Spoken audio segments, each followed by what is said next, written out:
Royal Tiger drink presents যাহা বলিব সত্য বলিব, রিচার্জ ইয়োরসেলফ। ভুল শুদ্ধ মিলিয়েই মানুষ। আপনি যখন ভুল করেন আপনার বিবেক তখন ঘুমিয়ে থাকে। যদি কেউ না জানে তো বিবেক জানে আপনি কত বড় ভুল করেছেন। পরিবার, সমাজ, রাষ্ট্র আপনাকে শাস্তি না দিলেও বিবেক আপনাকে প্রতি মুহূর্তেই শাস্তি দিচ্ছে। তবে দাঁড়ান বিবেকের আদালতে, সত্য আপনার শক্তি হোক। নির্ভয়ে বলুন কি ভুল করেছেন আপনি, কেন করেছেন, কোন পাপের শাস্তি আপনার বিবেক আপনাকে দিচ্ছে। আপনার সত্য বলার সাহস হাজার হাজার ভুলের জন্ম থামিয়ে দেবে। সাহস আছে সত্য বলার? তবে আপনার জন্যেই যাহা বলিব সত্য বলিব।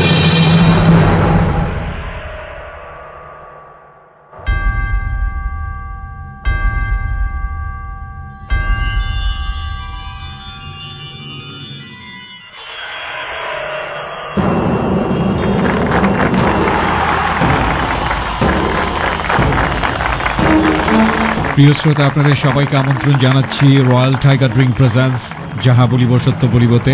আমি আরজি কিবরিয়া রয়েছে আপনার সঙ্গে এবং আপনারা শুনছেন এবিসি রেডিও FM 89.2। রবিবারের রাত 11টায় আরও একবার যাহা বলিব সত্য বলিবর মঞ্চে আরও একজন মুখোমুখি হচ্ছেন লাখ লাখ জনতার সামনে। কে তিনি? চলুন আমরা শুরুতেই জেনে নেই মঞ্জুরের কাছ থেকে। রয়্যাল টাইগার ড্রিঙ্ক প্রেজেন্টস যাহা বলিব সত্য বলিব, recharge yourself.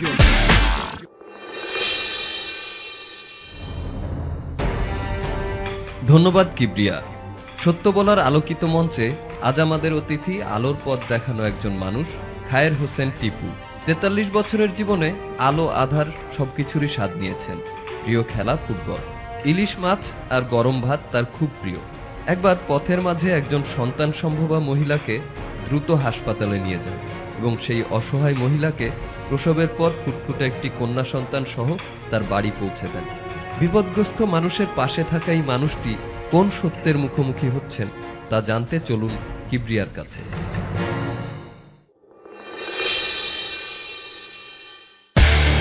Royal Tiger drink presents যাহা বলিব সত্য বলিব, রিচার্জ ইয়োরসেলফ।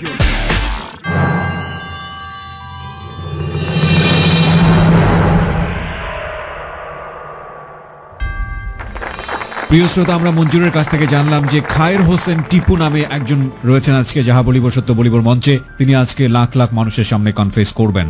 টিপুর কাছে আমি যাবার আগে আপনাদেরকে বলছি রয়্যাল টাইগার ড্রিঙ্ক প্রেজেন্টস যাহা বলিব সত্য বলিব মূলত 3টে স্টেপ মেনটেন করে। একটা হচ্ছে এখানে যারা কনফেস করেন তারা মূলত বলেন যে কি কারণে আমি অপরাধী হয়েছি, কি অপরাধ আমি করেছি এবং সেটার পরিণতি আমার জীবনে কি দাঁড়িয়েছে।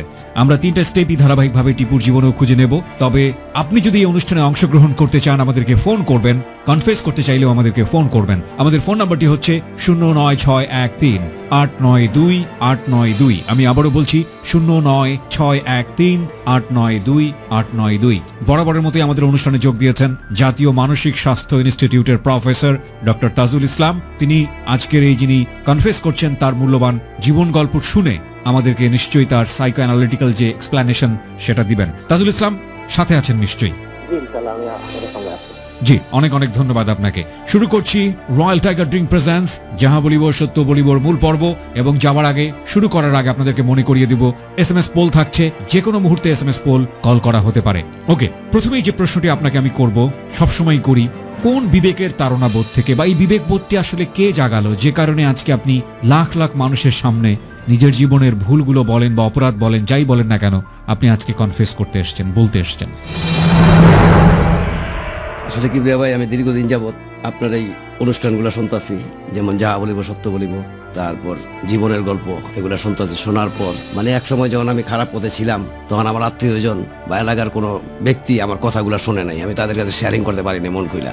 যখন আমি এই অনুষ্ঠানগুলো শুনি 89.2, তখন আমার ভিতরে অনুপ্রাণিত হই যে আসলে আমার এই কথাগুলো আমি লাখ লাখ লিসেনারদের কাছে 89.2 মাধ্যমেই আমি প্রকাশ করবো এবং কমাবো। রাইট, এবং এতে করে মানুষ উপকৃত হবে। হ্যাঁ, মানুষ উপকৃত হবে।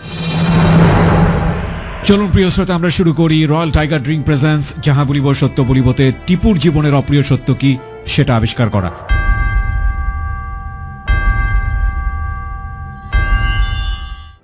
ওকে, আমরা একেবারে ব্যাকগ্রাউন্ড থেকে শুরু করতে চাই, আপনার শৈশব থেকে, যেখান থেকে আপনার মনে পড়ে বলুন, আপনি দিল খুলে বলুন, মন খুলে বলুন। আমার বয়স যখন 6 বছর তখন আমার মা মারা যায়। আমার মা ছিল একজন এমবিবিএস ডাক্তার, গাইনি। আপনার কি মনে আছে মারা যাবার অল্প ঘটনা? অল্প আছে, আচ্ছা, অল্প অল্প মনে আছে। আমার মা ছিল ঢাকা মিউনিসিপ্যাল কর্পোরেশন ছিল তখন, জি। নগর ভবন ছিল না। আমার মা এই যে বেগম বাজারে যে কমিউনিটি সেন্টার, ওখানকার গাইনি বিভাগের প্রধান ছিল আমার মা, ওরে বাবা, এমবিবিএস। তো বিশাল সম্ভ্রান্ত ফ্যামিলি। কত সালের ঘটনা এটা? এটা মেবি 76 76-এ একজন মহিলা ডক্টর, তিনি গাইনি বিভাগের প্রধান। তার মানে বুঝতে পারছেন ওর ফ্যামিলি, যিনি আজকে এখানে কনফেস করতে এসছে, সাধারণত 76-এ একজন মহিলা কাজ করবেন এটা চিন্তা করাটাই অনেক বেশি ডিফিকাল্ট ছিল আমাদের সামাজিক জায়গাটা থেকে। সেই সময় তিনি ডাক্তার এবং গাইনি বিভাগের প্রধান, ওনার মা। তার মানে বুঝতেই পারছেন ওনার ফ্যামিলি কতটা এনরিচ, যিনি আজকে এখানে কনফেস করতে এসেছেন। Let's see. ওকে, তারপর তো 6 বছর বয়সে আপনি মাকে হারালেন। 6 বছর বয়সে মারা গেছে। আমার মা কিন্তু স্বাধীনতার আগের থেকেই ডাক্তার ছিল। জি, ওটার জি, কিন্তু নিশ্চয়ই সেজন্যই উনি প্রধান হয়েছেন। হ্যাঁ, ওকে। তখন মারা যাওয়ার পর দেখলাম যে আমার মা মানে ক্যান্সারে আক্রান্ত হয় আর কি। মারা যাওয়ার পর ওনাকে গাড়ি দিয়ে নিয়ে আসে। ওই অল্প অল্প খেয়াল আছে আমার। তারপর আমার আব্বা, যে নাকি ব্লাইন্ড ছিল, অন্ধ ছিল। হ্যাঁ, কারণ অন্ধর পিছনে একটা কারণ আছে। আমার মার আগে একটা বিয়ে করছে আমার আব্বা, তিনি এমবিবিএস ছিল এবং তিনি ছিল মানসিক স্পেশালিস্ট। আচ্ছা আচ্ছা, মেন্টাল স্পেশালিস্ট ডাক্তার ছিল এমবিবিএস আমার আব্বা। ওকে, সাইকিয়াট্রিস্ট যেটা। আমার আব্বাকে কিন্তু সারা বাংলাদেশের মানুষ চিনে। পাবনা মেন্টাল হসপিটালের পরে আমাদেরটা ছিল, যেটা শনির একাতে। আচ্ছা, শনির একটা গোবিন্দপুরে যেটা অবস্থিত মেন্টাল হসপিটাল। ওকে, হ্যাঁ, বন্ধ আছে। এটা প্রথম ছিল নিমতলিতে, যেটা সুপিয়া হোটেল এখন। এটার থেকে পরিবর্তন করে ওখানে নিয়ে গেল, বিশাল একটা জায়গা ক্রয় করে ওখানে মানে এটা স্থাপিত করলো আমার আব্বা। ওকে। তো আমার আমার বাবা কে ছিল আসলে, মানে উনি ব্লাইন্ড ছিলেন, ঘটনাটা আপনি বলতে উনি চাচ্ছেন? ব্লাইন্ড ছিল, আমি মানুষের মুখে শুনছি আর কি, আমি দেখি নাই। আমার আম্মা নাকি তার এসিড নিক্ষেপ করে ব্লাইন্ড করে দিছে, কারণ সে খালি বিয়ে করতো। কারণ আমার আম্মার আগেও একটা বিয়ে করছে। আমার আম্মা হলো দ্বিতীয়, কিন্তু সন্তান আমরা বড়। আচ্ছা, ওই আম্মার সন্তান হয় নাই, আমার মার গর্ভে আমরা প্রথম হই। আপনি মানুষের মুখে শুনেছেন যে মা এই কাজটা করে? হ্যাঁ, এই কাজটা করছে। কিন্তু আমার ফুবুরা বলছে, আমার চাচারা বলছে, বা এলাকাবাসীর অনেকে বলছে যে তোর আব্বাই বারে বারে বিয়ে করে, হ্যাঁ, জ্বালাতন করে, তোর মায়ের টাকা পয়সা নিয়ে যায় বাসা। আপনার মার পরেও কি সে বিয়ে করেছিল? আমার মার পরে আরো 2টা করছে, আরো 3টা করছে। আপনার মা জীবিত থাকা অবস্থায়? জীবিত থাকা অবস্থায় আরেকটা করছে। পরে আমার মা রাগ হইয়া ওই অ্যাসিড, বোতলের অ্যাসিড, ওই টাকা পয়সা আনতে গেছে, গালাগালি করতেছে, মানে ক্ষোভে দুঃখে অ্যাসিড নিক্ষেপ করছে, যে যা তুই বিয়ে যখন করস তোর চোখে অন্ধ করে দেবো। আচ্ছা, তো আপনার বাবা মূলত অর্থনৈতিকভাবে বোধহয় খুব ধনাঢ্য ছিলেন। হ্যাঁ, উনি আসলে ওনার যেটা বলছিলেন আপনি বিভিন্ন প্রপার্টি, উনি আসলে ছিলেন কে? উনি তো একজন এমবিবিএস ডাক্তার ছিল। উনি এমবিবিএস ডাক্তার ছিলেন? হ্যাঁ, উনি মেন্টাল স্পেশালিস্ট ছিল। ও, ওনার কথাই বলছিলেন আপনি? হ্যাঁ, আমার বাই দ্য ওয়ে, ঠিক আছে, বলুন। তারপর এক পর্যায়ে যখন আমার আম্মা মারা গেল, তখন আমাদেরকে নিয়ে আসলো আমার আব্বা। নিয়ে আসার পর আমার আম্মা কবরস্থানে, যে কিন্তু আমার আম্মার কবরটা কিন্তু আমার আব্বাই ক্রয় করে দিছে, এই যে আজিমপুর। আচ্ছা, এখন আছে কবরটা। ওকে। তো দেওয়ার পর আমার বড় 2 বোন আছে। এক বোন তখন ভারতের হোমসে লেখাপড়া করে, আরেক বোন বিয়ে হয়েছে মাত্র নতুন বিক্রমপুরে। তা আমরা তো ছোট, আমার এক ভাই হলো 9 বছর, আমি 6 বছর, 2 ভাই আমরা। ওকে। আমার বড় ভাইয়ের নাম খোকন। তারপর এক পর্যায়ে নিয়ে আসার পর আমার বাবা অন্ধ, ঘরে আরো 2টা সৎমা। এর ভিতর আমার আব্বা ওই মির্জাপুরের এক নার্সকে বিয়ে করে নিয়ে আসে। চিন্তা করুন অবস্থা। খ্রিস্টান। তাইলে আমার এক ঘরে 2টা মা আমাদের ক্লিনিকে। মানে প্রচন্ড রকমের বিয়ে পাগল মানুষ ছিল আপনার বাবা? হ্যাঁ, ওকে। তারপর 2টা ছিল মা। এখন আমার বাবা অন্ধ। এখন আমার বড় মা, যে তার ঘরে তো সন্তান আছে, সেও আমাদের দেখতে পারে না। আর ছোট মা তো সবে মাত্র নিয়ে আইছে, জি, তার ঘরে সন্তান নাই। ওকে। তো মা একটু আদর টাদর করে আমাদের, কিন্তু বড় মা দেখতে পারে না। মানে ওই মা বলে যে আমার ঘরে থাকবো ওরা, ছোট মা বলে আমার কাছে থাকবে। এইভাবে তারা দ্বিধাদ্বন্দ্বে ছিল। তো এক পর্যায়ে কি আমাদের জান শেষ, টানা হেঁচড়াতে আমাদের জান শেষ। ওই মিথ্যা কথা টথা বলে আমার আব্বারে। আব্বু আমাদেরকে মানসিক ভাবে, শারীরিক ভাবে যন্ত্রণা দেয়। আমার কাকারা মারধর করে। আপনার মায়ের পেটের আপনারা 3 ভাই বোন ছিলেন? 4 ভাই বোন। 4 ভাই বোন ছিলেন। আপনি কি সবার ছোট? আমি সবার ছোট। আপনি সবার ছোট, ওকে। তারপর এক পর্যায়ে এইভাবেই করে, তারপর আমি অনেক সময় পালায়া বিক্রমপুর চলে যাই। ছোটকালী 7 বছর। বিক্রমপুরে কে ছিল? আমার বোন, বড় বোন। বড় বোন ছিল, ওনাকে বিয়ে হয়েছিল ওখানে? হ্যাঁ, বিয়ে হয়েছিল। আচ্ছা। এবং উনি আমাদের মায়ের স্নেহ দিতেন। মা মারা গেছে, যে মায়ের মানে অভাবটা অনুভব করতে পারতাম না আমরা। এই জন্য একটা ছোট বাচ্চা, সে ঘরে অশান্তি, বাবার আদর পায় না, মায়ের 2টা সৎমা, মাদেরও আদর পায় না। এই জন্য আমরা পালায়া পালায়া দুনো ভাই বিক্রমপুর চলে যেতাম। লঞ্চে সদরঘাট থেকে হাইটা যেতাম, সদরঘাট নিমতলির থেকে। আচ্ছা, হাইটা গিয়া লঞ্চে গিয়ে আমার বোনের বাসায় উঠতাম। তো বোনে আবার কান্দাকাটি কইরা শ্বশুর বাড়ি, এত ঝামেলা, 2টা ভাই আবার নিয়ে আসতো। নিয়ে আসার পর বুঝাই টুজাই দিয়ে যেত। দেওয়ার পর আমার কাকারা মারধর করতো, গ্যাস স্কিল লেগা, ফুবুরা মারধর করতো, বিভিন্ন অশান্তি, সৎ মায়েরা জ্বালাতন করতো। করার এক পর্যায়ে আমার বোন যখন বাইরে হয়ে যেত, বোনের আগে আবার আমরা বিক্রমপুর চলে যেতাম। বোন যাওয়ার আগে, কারণ বোন তো আমাদের তো নারায়ণগঞ্জ, আমার মায়ের আত্মীয়জন সবাই, ওখানে দেখা সাক্ষাৎ করার পর উনি বিক্রমপুর যেত। আচ্ছা, কিন্তু আমরা দেখা যেত সদরঘাট হাইটাই গিয়ে আমরা তার আগে আবার পৌঁছাই, মানে তার বাড়িতে আপনারা তার আগে পৌঁছে গেছে। ওকে। হ্যাঁ, এক পর্যায়ে এরকম ভাবে চলতে চলতে আমার বড় ভাই যে খোকন, ওরে শিকল টিকল বান দিয়া মাদ্রাসায় দিল। আপনার বাবা? হ্যাঁ, আমার বাবা এই নবপুর এক মাদ্রাসায় দিল। দেওয়ার পর ওখান থেকে সে পালায়া শিকল টিকল নিয়ে আমার খালার বাসায় চলে গেল নারায়ণগঞ্জ। জি। আর আমি তো অনাথ, আমি তো ছোট। জি। কিন্তু আমি যে ছোট ছিলাম, আমার ভাইয়ের প্রতি কিন্তু অগাধ ভালোবাসা ছিল আমার, যে আমার বাইরে কেউ কিছু বললে আমার মনে, আমি একা একা কাঁদতাম আর কি, যে আমার বাইরে এই করতেছে, মাইরদির করতেছে, মানে আমি যেভাবে হোক সেভ করতাম আমার বাইরে ছোটবেলায়। জি। এইভাবে যখন আমার বাবা ওই জায়গাটার থেকে স্থান ত্যাগ করে মাতুয়াল চলে গেল, শনিরাকড়া গোবিন্দপুর, ওখানে 105 কাঠা জায়গা কিনলো। 105 কাঠা জায়গা, বিশাল বড় একটা জায়গা কিনলো। জায়গা কেনার পর ওখানেও আমরা গিয়া স্কুলে ভর্তি হইলাম, প্রাইমারি স্কুলে। এই মাতুয়ালি শনিরাকড়া গোবিন্দপুর পড়ছে, এটা আগে মাতুয়াল ছিল, এখন যাত্রাবাড়ি থানা পড়ছে। আচ্ছা, মানে ঢাকার যাত্রাবাড়ি? ঢাকার যাত্রাবাড়ি এরিয়া, শনিরাকড়ার থেকে একটু ভিতরে আর কি। জি। তো 105 কাঠা জমি কিনলো? হ্যাঁ, 105 কাঠা। ওখানে গিয়েও মনে করেন লেখাপড়া করতেছি, ওখানে আরো অশান্তি, কারণ আমার ছোট মার ঘরে সন্তান হয়েছে, একে একে 3টা সন্তান, ঠিক আছে, 3টা ছেলে। আচ্ছা। তো উনি কি করে, আমাদেরকে রুগীর পথ্য খাওয়ায়, কিন্তু উনি মুরগি টুরগি রান্না কইরা বলে যে তোর আব্বার জন্য রাঁধছি। আমরা দেখি যে ওনার সন্তান যে 2টা বড়, মোটামুটি 7-8 বছর, একটা 7 একটা 5, তাদেরকে খাওয়াইতেছে, কিন্তু আমাদেরকে খাওয়াইতেছে না। তখন আমাদের মনে একটা চাপ লাগা থেকে গেল যে আজকে আমার যদি মা থাকতো তাহলে তো আমাদেরকে দিত। এই চাপ লাগার থেকেই একটা মনের ভিতর একটা জিদ বানলাম যে দেখি কি করা যায়। তারপর কিছু খারাপ বন্ধু ছিল, যখন আমি ক্লাস 8-এ পড়ি, হঠাৎ করে ওই বন্ধুদের সাথে আমি ওই শেয়ারিং গুলা করতাম, যে এই ঘটনা বাসায় এসব হচ্ছে। হ্যাঁ, কিন্তু বাসা তো কেউ শুনতো না, কারণ আমার বাবার ছিল যেটাকে বলে চামচা, 3-4 জন এলাকার স্বনামধন্য ব্যক্তিরা, তারা আমার বাবারে ঘিরে রাখতো সবসময়, এবং বলতো যে এই 2টা ভালো হইব না। আমাদের কথা বলতো, আমাদের 2 ভাইয়ের কথা বলতো। আমরা এই 2জন কিন্তু বড়, এবং লেখাপড়ায় কিন্তু ভালো ছিলাম আমি। জি। আমার বাবাও বলতো যে তোর উকিল বানাবো, কিন্তু পরক্ষণেই যখন তার ওই যে বন্ধু বান্ধবরা, হ্যাঁ, বা আমার সৎমার সাথে একটা সিন্ডিকেট কইরা যখন বলতো যে না এগুলা ভালো হইব না, এগুলার কিছু কইরেন না ডাক্তার সাহেব, ঠিক আছে। এমনকি আমাদের স্কুলের যে হেডমাস্টার ছিল, অ্যাসিস্ট্যান্ট হেডমাস্টার, হ্যাঁ, ওনার নাম বলবো না আমি, বর্তমানে আছে উনিও আমাদেরকে ওই ক্রাম খেললে বা ঘুরি উড়াইলে আমার সৎ মায়ের প্ররোচনায় আমাদেরকে মারধর করতো, স্কুলে গেলে ব্যাট দিয়া, হ্যাঁ, অমানসিক ভাবে নির্যাতন করতো, যে তুই ঘুরি উড়াইছিস কেন, হ্যাঁ, ক্রাম বোর্ড খেলছিস কেন, হ্যাঁ, ওই যে প্ররোচনাটা আমার সৎমার, কারণ গেলে তারে আপ্যায়ন করতো, চাটা খাওয়াইতো, ভালো টালো খাওয়াইতো, ঠিক আছে, বলতো যে এগুলো যাতে লেখাপড়া না করতে পারে, ঠিক আছে। সে একজন হেডমাস্টার হইয়া, অ্যাসিস্ট্যান্ট হেডমাস্টার হইয়া মারধর করার এক পর্যায়ে আমাদের মনের ভিতর আরো চাপ লাগা বেশি হয়ে যায়। তা আমার ভাইটা তখন মেট্রিক পরীক্ষা দিতে হবে, সে কি করব, বাড়িতে জ্বালা যন্ত্রণা, হ্যাঁ, নির্যাতন, বা আমার বাবার বন্ধু বান্ধবরা এসে এক এক কথা বলে, বা আমার মাও শুধু কোটনামি করে, আমার মানে কান পড়া দেয় আমার বাবারে। বাবা তো অন্ধ, আমার বাবাও কিন্তু এক সময় খুব ভালোবাসতো আমাদের, কিন্তু যখন ওই যে আমাদের যে 3 নাম্বার মাটা সিস্টার ছিল, উনি ওই মির্জাপুরের ভারতীয় শিশুমন্সের, ওনারা কিভাবে জানি বিয়ে করার পর দিয়ে আমাদের প্রতি আমার বাবার কোনো আদর ভালোবাসা নাই, অত্যাচারের মাত্রাটা বৃদ্ধি পায়, দিন দিন বেড়ে যাচ্ছে, শারীরিক ভাবে, মানসিক ভাবে, এমনকি শিকল দিয়া বাইদা কর্মচারী দিয়ে আমাদের পাগলের রুমে আটকে রাখতো। এটা কি আপনার সঙ্গে করেছে? হ্যাঁ, আমার এখনো দাগ আছে, এই যে আমার শিকল দিয়া বাইদা, ঠিক আছে, ওই খালি চকির ভিতর ফালা রাখতো যে তুই তোর মার বিরুদ্ধেই করস, হ্যাঁ, কথাবার্তা বলস। আমি অন্যায়ের প্রতিবাদ করতাম ছোটকাল থেকে, এই জন্য কিন্তু এখনো আমি কিন্তু অত্যাচারিত হইতেছি জায়গায় জায়গায়, কর্মক্ষেত্রে। আমরা স্টেপ বাই স্টেপ আগে, তারপর এক পর্যায়ে যখন বাইদারে রাখে, তখন মানসিক ভাবে বিপর্যস্ত হয়ে যায়। লেখাপড়া ঠিকই চলতেছে, এক পর্যায়ে যখন বন্ধু বান্ধবের কাছে, কিছু বন্ধু বান্ধব তা ছিল এলাকার, তাদের কাছে শেয়ারিং করি, তো হঠাৎ করে এক বন্ধু মারা গেছে, সে আমাকে সিগারেট দেয়, প্রথম ক্লাস 8-এ পড়ি, যে সিগারেটটা খাইলে ভুলে যাবি গা, ঠিক আছে, যা হওয়ার তো হইতাছি, কি করবি অনেক, আমরা তো কিছু বলতে পারবো না, কারণ এলাকার অনেক সম্ভ্রান্ত লোক তোর আব্বার সাথে পরিবেষ্টিত হয়ে থাকে বা সিন্ডিকেট করে নিছে, হ্যাঁ, আমরা বললো তারা তোর আব্বা কোনো আমলে নিব না, কারণ তারা যেটা বলবো সেটাই বিশ্বাস করবো। সে 2-3 জন আছে আমাদের এলাকার, যদি তারা শোনে বা আমার এলাকার মানুষ শুনে, তারাও চিহ্নিত করবে, সবাই জানে আমার এলাকার যে কারা আমার বাবারে সিন্ডিকেট করতো, এমনকি কোরবানিতে গরু কিনলেও তাদেরকে নিয়ে যেত, হ্যাঁ, অল বিষয়ে তারা করতো আমার আব্বারে। আচ্ছা, তারপর এক পর্যায়ে সিগারেট শুরু করি, সিগারেট খাওয়ার পর ক্লাস 9-এ উঠি, 9-এ উঠার পর আমি ফতুল্লা চলে যাই, কারণ অত্যাচারের মাত্রা বৃদ্ধি পায়। আমার বোন তখন ফতুল্লা এসে পড়ে। আচ্ছা, তো বোনের কাছে গেলেন? হ্যাঁ, বোন তখন আমার বড়, আমার দুলাভাই আবার তখন IWT-তে চাকরি করতো, উনিও আমার বাবার মতো ভালোবাসতো, স্নেহ করতো আমাদের, এবং তার বাচ্চারা যদি একটা পোশাক কিনে দিত, আমার 2টা কিনে দিত, এত ভালোবাসতো। বাহ, চমৎকার। ফতুল্লাতে চলে যাই, ফতুল্লাতে তখন আমি পাইলট স্কুলে ভর্তি হই, ফতুল্লা পাইলট স্কুলে, উচ্চ বিদ্যালয়। ওখান থেকে আমার আব্বা আবার ক্লাস 10-এ আবার নিয়ে আসে যে তুই ঢাকাতে পরীক্ষা দিবি। তা ঢাকাতে চলে আসলাম, তখন আমার ভাই একটা পরিবহন সেক্টরে জড়িত হয়ে যায়, হলুদ কার যেটা ছিল ফুলবাড়ি স্টেশন। কি করবো, বাসায় কোনো শান্তি নাই, হ্যাঁ, আমার ভাইও কিন্তু মাদকাসক্ত হয়ে যায়, সে লিকুইড নিত, মদ খাইতো, মদ খাওয়ার পর বাসায় যেত, বাসায় গিয়া করতো আর কি, একটু বিশৃঙ্খল করতো, যে আমার মা নাই আজকে, হ্যাঁ, আমরা অত্যাচারিত, আমরা 2টা ভাই, তখন কিন্তু আমার ভাই অনেক ভালোবাসতো আমারে। আমি একদিন যদি বাসায় না আইতাম আমার খুঁজতে যেত। তারপর আমি ফতুল্লা চলে এলাম, ফতুল্লা থেকে নিয়ে আসলো আমারে।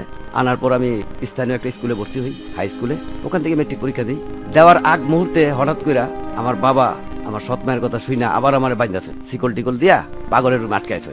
আটকায় থাকার পর যেভাবে হোক কর্মচারীর মাধ্যমে আমি। আচ্ছা, এই আপনার বাবা তো অন্ধ ছিল, উনি কার সাহায্যে এই কাজগুলো করতো?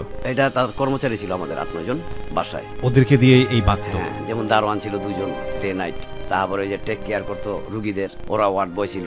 তারপর আমার আব্বার বন্ধু বান্ধব ছিল 3-4 জন এলাকার, হ্যাঁ, তারাই ধইরা আমাদের বাঁধতো, বাইন্দা আমার ভিতরে রাখছে। ভিতরে রাখার পর যে ভাবে হোক 2 দিন পর আমি ছাড়া পাই। 2 দিন আটকায় রাখে আমাদের, 1 মাস আটকায় রাখছে এই শেকল দিয়ে? হ্যাঁ। আর আমার মা বলতো যে না, ওরে ছাড়া যাবো না, ওরে বছরের পর বছর আটকায় রাখো। মানে আমার মা চাইতো, সৎ মাটা চাইতো যে আমাদের লেখাপড়া যাতে না হয়, হ্যাঁ। আর আমার বাবার এই বিশাল সম্পদ এবং কোনোভাবে যেন আপনি অংশীদার না হতে পারেন। হ্যাঁ, অংশীদার না হতে পারি, আমরা খারাপ হয়ে যাই, যাতে আমরা মনে করেন রাস্তাঘাটে পড়া বা অপমৃত্যু ঘটে আমাদের। এই ধরনের একটা মনোবাসনা ছিল আমার মার, যে তাহলে বিশাল সম্পদের মালিক, আমার 3 সন্তান আছে, হ্যাঁ, 3টা সন্তান পাবে। নোট অন দ্যাট পয়েন্ট প্রিয় শ্রোতা, কারণ সবসময় আমরা বলি যে একজন অপরাধী আপনা আপনি অপরাধ করে না, তার পেছনে একটা শক্তিশালী ব্যাকগ্রাউন্ড থাকে। কারণ মানুষ কিছু বিবেক নিয়ে দুনিয়াতে আসে, যে এই কাজটা ভালো, এই কাজটা মন্দ, সমাজ কিন্তু সেই জিনিসটা তাদেরকে শেখায়, পরিবার কিন্তু শেখায়। কিন্তু একজন মানুষ যখন অপরাধী হয় বা নিজেকে ধ্বংস করার দিকে যায়, সেটার পেছনে একটা শক্তিশালী ব্যাকগ্রাউন্ড থাকে, নইলে ওই মোটিভেশনটা কোনোভাবেই তার পক্ষে পাওয়া সম্ভব না। এখন পর্যন্ত যাহা বলিব সত্য বলিবর যে ইতিহাস বা যে ব্যাকগ্রাউন্ড, যারা এখানে সে কনফেস করেছেন, তাদের প্রত্যেককেই আমরা দেখেছি যে আইদার পরিবার থেকে অথবা বন্ধু বান্ধবদের কাছ থেকে অথবা সমাজ থেকে এমন কিছু সে পেয়েছে যেটার দ্বারা মূলত সে অপরাধী হয়েছে। যে কারণেই ওনার যে ব্যাকগ্রাউন্ডটা, এটা আমরা এখন রিভিল করছি, এবং which is very very important. ঠিক আছে, তো 2 দিন বেঁধে রাখলো, তারপর 2 দিন বেঁধে রাখার পর এক সময় আমি ছাড়া পাই। যেভাবে হোক নিজেরই বা কর্মচারী, একটা কর্মচারী, তার একটু জাগে আমার প্রতি, সহানুভূতিশীল হয়। হওয়ার পর সে ছেড়ে দেওয়ার পর আমি চিটাং চলে যাই, ট্রেন ওইটা তখন ছোট তো, 14 বছর। চিটাং চলে ওখানে হোটেলে চাকরি করি আমি 15-16 দিন। চাকরি করার পর মানে আমার ভাইয়ের প্রতি একটা টান, বোনের প্রতি একটা টান আসে। আসার পর হঠাৎ করে আমি না বলে চলে আসি। আসার পর আমার ভাই আবার কমলাপুর বসে রয়েছে, আমি স্টেশনে বসে থাকার পর আমার ভাই কার মাধ্যমে জানি শুনে যে আমি কমলাপুর। আমার ভাই দৌড়ায় যায়, রিক্সা নিয়ে দৌড়ায় গিয়ে আমার মানে দেয় যে আমি একটা সিটে বসে রয়েছি, আরেকটা ট্রেনে আমি চাঁদপুর চলে যাবো, আবার বাসায় যাবো না। ওকে মানে আমার মাইন্ড চেঞ্জ করে ফেলাইছে যে না, বাসায় যাবো না, বাসায় গেলে তো মাইন্ড করবো, ঠিক আছে আমি চাঁদপুর চলে যাই। তা আমার ভাই দিয়ে পিছন দা জাবরায় দইরা অনেক কান্নাকাটি করতেছে, ভাই তুই যাইস না, আমরা 2 ভাই, ঠিক আছে চল বাসায় চল। তো বাসায় নিয়ে আসার পর আব্বারে বলে যে না, ওরা মাইন্ড করেন না, ওই আপনি ভয় পাইছে, থাকো। তবে কি ভাই, এই মুহূর্তে আমি একটু ব্যাকগ্রাউন্ডে যাই, পিছনে যাই কিছু কথা। আমাদের যে বাড়ির ওষুধপত্র সব আমি কিন্তু কেনাকাটা করতাম, মিটফোর্ডের থেকে স্লাইন কন যতটুকু যা ওষুধ ছিল, মানে মেন্টাল রোগীদের যা ওষুধ আমার আব্বা স্লিপ রেখে দিত, টাকা দিয়ে দিত, আমি নিয়ে আসতাম। এবং বাজারও আমি করতাম বাড়ির, এই বিশাল 50-60 জনের বাজার, হ্যাঁ, কর্মচারী ছিল প্রায় 12-13 জন। আমরা ভাই বোনও তো অনেক, আমরা সৎ ভাই টৎ ভাই মিলে 8 ভাই, 4 বোন, বাবা মা 2টা, প্রায় বিশাল একটা মানে ফ্যামিলি। বাজার টাজারও আমি করতাম। এবং আমার বাবারে পেপার পড়ে আমি শুনাইতাম, প্রত্যেকদিন ইত্তেফাক পেপার নিত, আমার আব্বারে আমি পেপার পড়ে শুনাইতাম। কারণ ছোটকাল থেকে আমি একটা মানে আমার জ্ঞান বুদ্ধিটা ভালো ছিল। এবং আমার আব্বা বলতো যে তোরা লয়ার বানাবো, এই জন্য আমি আর্টস নিয়ে পড়ছি। কিন্তু এট লাস্ট আমার আব্বার মন মানসিকতা চেঞ্জ হয়ে যায়, কিভাবে জানি না। ওই আমার সৎমার প্ররোচনায় পাশাপাশি যে 2-3 জন বন্ধু ছিল, হ্যাঁ, তারা একটা সিন্ডিকেট করে নেয় যে এই 2 ছেলে যদি ভালো হয় বা শিক্ষিত হয়, তাহলে তো আমাদের উপায় নাই, এরা তো সব নিয়ে নিব বাপের। আর বেশিরভাগ দেখছে যে ওষুধ টষুধ সম্বন্ধে আমার আইডিয়া বেশি, হ্যাঁ, বা রুগীদের কিভাবে কাউন্সিলিং দেয়, আমার আব্বার সামনে বসে থাকতাম ছোটবেলা থেকেই, এগুলা কিন্তু আমি পারদর্শী কাউন্সিলিং এ। তারপরে অনেক রুগীরা শেয়ারিং করতো, হ্যাঁ, সাইকো রুগী যারা আছে তারা ভালো হওয়ার পর শেয়ারিং করতো যে কিভাবে সে হলো, এগুলো আমি দেখতাম আবার ছোটবেলা থেকেই। আচ্ছা, হ্যাঁ, তখন আমার আব্বা বলতো যে তোরে আমি একটা লয়ার বানাবো। কিন্তু হঠাৎ করে আমার বাবার মন মানসিকতা চেঞ্জ হয়ে গেল। যাক, চেঞ্জ হওয়ার পর এক সময় আমার ভাই তো মনে করেন চলে গেল, পরিবহন সেক্টরে চলে গেল, খালাপ্রাইতে চলে গেল। অনেক সময় দেখি বাইরে মারামারি হয়েছে 2 গ্রুপ, হ্যাঁ, তখন আমি দৌড়ে চলে যেতাম। আমার মা বলতো, সৎ মা বলতো যে যাক গা, মরে যাক গা, গেছে কি লেগা। কিন্তু আমার মন তো কাঁদতো যে আমার বড় ভাই। আমি একা চলে যেতাম এই ফুলবাড়ি স্টেশন গিয়ে আমার বাইরে খুঁজতাম আমি। তারপর নিমতলিতে আমার এক ফুবু আছে। পরিবহন সেক্টরে মানে পরিবহন সেক্টর মানে হলুদ কার্ড লাল কার্ড ছিল না আগে, পরিবহনের বাসের যে শ্রমিক ইউনিয়ন, শ্রমিক ইউনিয়নের সাথে জড়িত হয়ে যায় আমার ভাই। আচ্ছা, ওকে। কারণ পরিস্থিতির শিকার, সে বাসার দিকে টাকা পায় না, সিচুয়েশনালি গিয়ে ওখানে চলে যায়, ইনভলভ হয়ে যায়। ওকে, তারপর এক পর্যায়ে আমার ভাইকে একবার আমি শুনলাম যে ওরে হুরদিয়া পোজ দিছে পিছনে আরেক গ্রুপ। তখন আমি সন্ধ্যার সময়, এই ছোট বাচ্চা, আমি 14-15 বছরের, ক্লাস 10-এ পড়ি, ওই ফতুল্লা থেকে আসার পর আমি একা চলে যাই এই ফুলবাড়ি, হাইটা চলে যাই আমি সোনিয়াকার দিকে। হাইটা গিয়ে আমার বাইরে খুঁজতেছি, খোঁজার পর আমার এক ফুবু আছে ওখানে, সে স্থায়ী বাড়ি করছে নিমতলিতে। তো ওনার কাছে জিজ্ঞেস করি, উনি বলছে হ্যাঁ, ও তো খুর দিয়া পোজ দেন আর মাইর দূর করছে, কই আছে বিশ্রাইতে তখন হঠাৎ করে, তখন তো মোবাইল ছিল না, তখন হঠাৎ করে এক লোকের কাছে শুনলাম ওই ইয়ের থেকে, অফিসের থেকে, যে তোমার ভাই তো চলে গেছে বাসায়। তখন বাসায় গেলাম, বাসায় গিয়ে দিই ভাইয়ের মাইর করছে, টাক পিঠে, মানে কান্নাকাটি করলাম আর কি। একমাত্র আমি আর কি আমার ভাইয়ের জন্য, আমারই দরদটা আর কি, আরো কিন্তু দরদ নাই। আমার আব্বা গালাগালি করতেছে, সৎমা গালাগালি করতেছে, কি লেগে গেছে। যাক, এক পর্যায়ে মেট্রিক পরীক্ষা দিলাম, আর্টসের থেকে হায়ার সেকেন্ডারি ডিভিশন পাইলাম আমি। হ্যাঁ, এটাতে আমার ফ্যামিলি খুশি না, আমার মাও খুশি না, আমার বাবা খুশি, কিন্তু মানে তাদের জন্য একটু চুপচাপ আছে, নিজেকে ফ্ল্যাশ করছে না।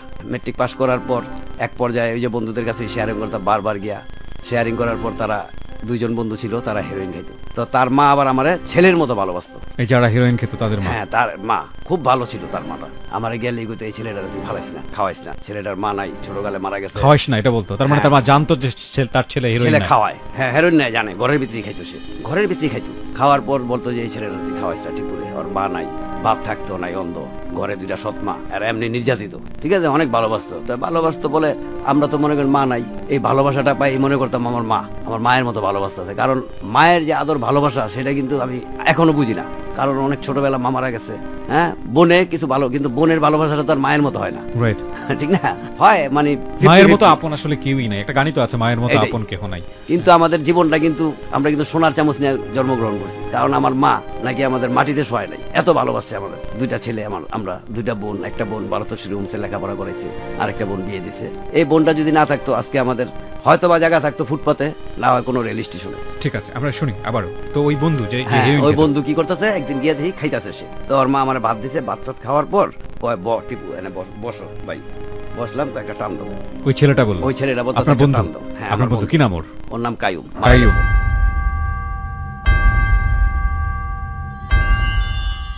ওকে, প্রিয় শ্রোতা, আমরা বিরতির ঘন্টা শুনতে পেয়েছি। এই পর্যায়ে ছোট্ট একটা বিরতি নেব। আপনারা সবাই শুনছেন রয়্যাল টাইগার ড্রিঙ্ক প্রেজেন্স যাহা বলিব সত্য বলিব, এবিসি রেডিও FM 89.2 তে। আমি আরজে কিবরিয়া রয়েছে আপনার সঙ্গে রয়েছে আমার team member sound editor Manju, এবং এখানে আজকে কনফেস করছে টিপু। ছোট্ট একটা বিরতির পর, মাত্র 4 মিনিট পর আমি আবারও ফিরে আসছি।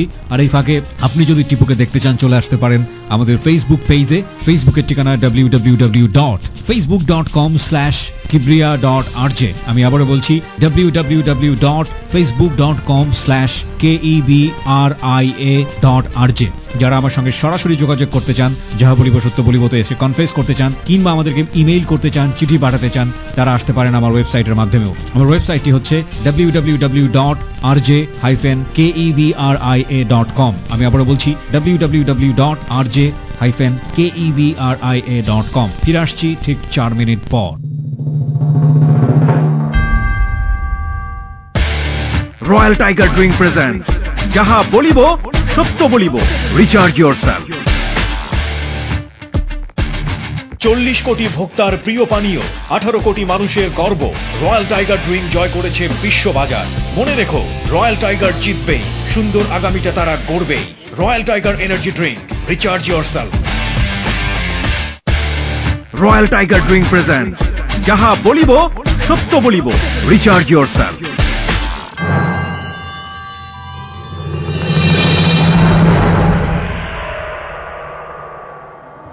4 মিনিট পর প্রিয় শ্রোতা, আরো একবার স্বাগত জানাচ্ছি রয়্যাল টাইগার ড্রিঙ্ক প্রেজেন্স যাহা বলিব সত্য বলিবতে। আমি আরজে কিবরিয়া রয়েছে আপনার সঙ্গে, এবং আজকে এখানে কনফেস করছে টিপু।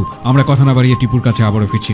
তো টিপু ভাই, আমরা যেখানে ছিলাম, আপনি বলছিলেন যে প্রথমেই একটা টান নিতে বললো, এবং সে আপনার এক সময়ের ফ্রেন্ড কায়ুম। হ্যাঁ, কায়ুম। আচ্ছা, তার মা আমার খুব ভালোবাসতো। তো তার মা একটু বাইরে গেছে, বাইরে যাওয়ার ওই অবসরই আমার বলতেছে টিপু একটা টান দাও। তখন আমি একটা টান দিই, টান দেওয়ার পর আমি বমি করে বাসায় দিই, কারণ প্রথম টান আমার। হেরোইন তো প্রথম খাইছি আমি ওই দিন টান খাওয়ার পর। সে আমার মাথায় পানি টানি দেয়, কায়ুম খাওয়ায়, খাওয়ার পর কয়েকবার টান দাও। তখন দেখি যে ভালো লাগতেছে, 4-5টা টান দেয়, টান দেওয়ার পর বাসায় চলে যায়। তারপর আবার 2-3 দিন পর আবার এইভাবেই গালাগালি আমার সৎমা, কারণ তখন তো আমি পরীক্ষা শেষ, অবসরে 2-3 মাস, ঠিক আছে, বাসায় থাকে কিল্লেগা, হ্যাঁ, শুয়ে রয়েছে কিল্লেগা, এই ধরনের মন্তব্য আর কি। তখন তো আমার একমাত্র শোয়া আর বাসায় থাকে এই কাজ। এসএসসি পরীক্ষার পরে যে 3 মাস সময়টা পাওয়া যায়, এসএসসির পর, মানে রেজাল্ট হওয়ার পরে। হ্যাঁ, রেজাল্ট হওয়ার পর বাবারও একটু সাহায্য করি। অনেক সময় বলে যে এটা নিয়ে আস, হ্যাঁ, মিটফোরে যা, নিয়ে আসি, ঠিক আছে। আসার পর তখন একটা মানে এতদিন কিন্তু টাকার একটা মানে লোভ ছিল না আমার, কিন্তু ওই মুহূর্তে টাকার একটা লোভ হয়ে যায় যে আসলে তো নেশা খাইতে টাকা লাগবে, রাইট, ওকে, ঠিক আছে। এই পর্যায়ে আরো 2 দিন খাই তার সাথে গিয়া, খাওয়ার এক পর্যায়ে 3-4 দিন পর দেখি যে আমার বমি বমি ভাব, খাই নাই পরে, সকালে খাইছি বিকালে, চোখ দিয়ে পানি পড়তেছে, হাই মুইতেছে, তখন তো আমি নির্বসিত হয়ে যাই ওটার প্রতি। 2-3 দিন পরে আপনার এই অবস্থাটা হয়ে যায়? 3 দিন পরে। আচ্ছা, কারণ অনেকগুলা খাইছি তো। আচ্ছা, তারপর খাওয়ার পর এক পর্যায়ে তখন আমি বাজার টাজার করতে গেলে যেমন আমার আব্বা একটা রেট দিয়ে দেয় যে ডেক্সটোসোডিয়াম স্যালাইন 500 মিলি 45 টাকা, আমি মার্কেটে গিয়ে দেখতেছি 38 টাকা, 100 পিস 700 টাকা আমার থেকে গেল। ওই টাকাটা আমি রিটার্ন দিই না, কিন্তু আগে কিন্তু রিটার্ন দিয়ে দিতাম আব্বারে। আচ্ছা, তখন আমি রিটার্ন দিই না, কারণ টাকার প্রতি একটা লোভ হয়ে যায় আমার। আচ্ছা, কায়ুমও বলে দোস্ত কিছু টাকা টুকাই নেন, ওকে, খাইতে হবে, সিগারেট টিকেট কিনতে হইব, মাল কিনতে হইব। ওকে, তো এক পর্যায়ে কায়ুমও টাকা দেয় 100-200, দেওয়ার পর খাইতে খাইতে এক পর্যায়ে পুরাপুরি এডিক্ট হয়ে যায়, আমি পুরা নির্ভরশীল হয়ে যাই। ঠিক ওই টাইমেই এটা 91 এর কথা, তখন আমার আব্বা বললো যে তোরা তো বিয়া করে দিব। আর আমার আব্বা একটা কাজ কি করতো, যে উনি গ্রামের লোকের কাছে যারা নাকি অসহায় তাদের কাছে মেয়ে বিয়ে দিত। যেমন আমার বড় বোন অসহায় একটা লোকের কাছে বিয়ে দিছে, ঠিক আছে, যাতে মানে আমার আব্বার যে কার্যক্রম গুলো এগুলো না ধরতে পারে, ওকে, ঠিক আছে, এবং নিরীহ নিরীহ লোকের কাছে দিত। তা আমার বড় বোনরে বিয়ে দিল ডেজি, যে 3 নাম্বার বোন আর কি, ওরে বিয়ে দিল সিলেটের শ্রীমঙ্গলের এক লোকের কাছে। শিক্ষিতই, সে ছিল পাহাড়ি, অসহায় পড়ে গেছিল এই জায়গায় এসে ওনার কাছে বিয়ে দিল। বিয়ে দেওয়ার পর এইভাবে চলতেছে, চলার পর এক পর্যায়ে যে অত্যাচারের মাত্রা আরো দ্বিগুণ হইতেছে। তখন আমার আব্বা আমার এক ফুফাতো বোন আমাদের বাসায় কাজের জন্য এনে রাখছিল। তা আমার আব্বা বলতেছে যে ওরে টিপুর কাছে বিয়ে দিব, ঠিক আছে। তখন আমার বড় ভাই না করছে, না ও বিয়ে করবে কি, বড় ভাইয়ের তো বিয়ে হয়নি তখন? না, ওকে, না, মানে বলতেছে যে ওরে আনছি ওর কাছে বিয়ে দেওয়ার জন্য। তো এই মুহূর্তে আমার বড় ভাই কি করতো, আমাদের একটা পেশেন্ট ছিল আমার আব্বার, ও মানে প্রতিবন্ধী, চিটাঙ্গে নিউ সেলার্স কলোনি। ওই রুগীটার বাবা ছিল ইলেকট্রিক্যাল ইঞ্জিনিয়ার, নেভির, নৌবাহিনীর। তোর ওষুধ নিয়ে যেত আমার বড় ভাই। আমার আব্বা বলতো ও তো আসতে পারে না ডিউটির জন্য, তুই ওষুধটা নিয়ে যা। তো ওই ছেলের আবার বড় একটা দ্বিতীয় বোন ছিল, ওই বোনের সাথে আমার ভাইয়ের সাথে ভালোবাসা হয়ে যায়, মানে প্রেম হয়ে যায়, প্রেম গঠিত ব্যাপার। ওকে, হ্যাঁ, তখন 92-তে আমার আব্বারে বলতেছে, মেবি 91-এ লাস্টে, যে আমি ওই মেরে বিয়ে করব। আপনার বড় ভাই? বড় ভাই। আচ্ছা, কি নাম ছিল? খোকন। খোকন, ওকে, বর্তমানে আমেরিকাতে আছে। জি, বলেন খোকন, হ্যাঁ, তারপর? খোকন। তখন আমার আব্বা বলতেছে, না তোর আমি ওই জায়গায় বিয়ে দেবো না। আমার আব্বার কথা হইলো যে নিরীহ পরিবারের আনমু তোর জন্য, কারণ তারা যেন না দাঁড়াইতে পারে যে আমার যে কার্যক্রম গুলো হইতেছে এখানে, যে আমার সৎ মায়ের সেটা নিয়ে যেন কেউ কখনো উচ্চবাচ্য না করতে না পারে। না উচ্চবাচ্য না করতে পারে। এই জন্য তো আমার বড় ভাই ডিটারমাইন্ড যে আমি ওখানে বিয়ে করবই। সে মদ টদ খায় উৎপাত করে, তো আমার বাইরে একদিন বাইটা দিছে। হ্যাঁ, যে আমার এই যে এই আব্বার যে বন্ধু বান্ধব ছিল 2-3 জন, এই চামচার মতো আর কি, তারা সবকিছু করতো আইসা।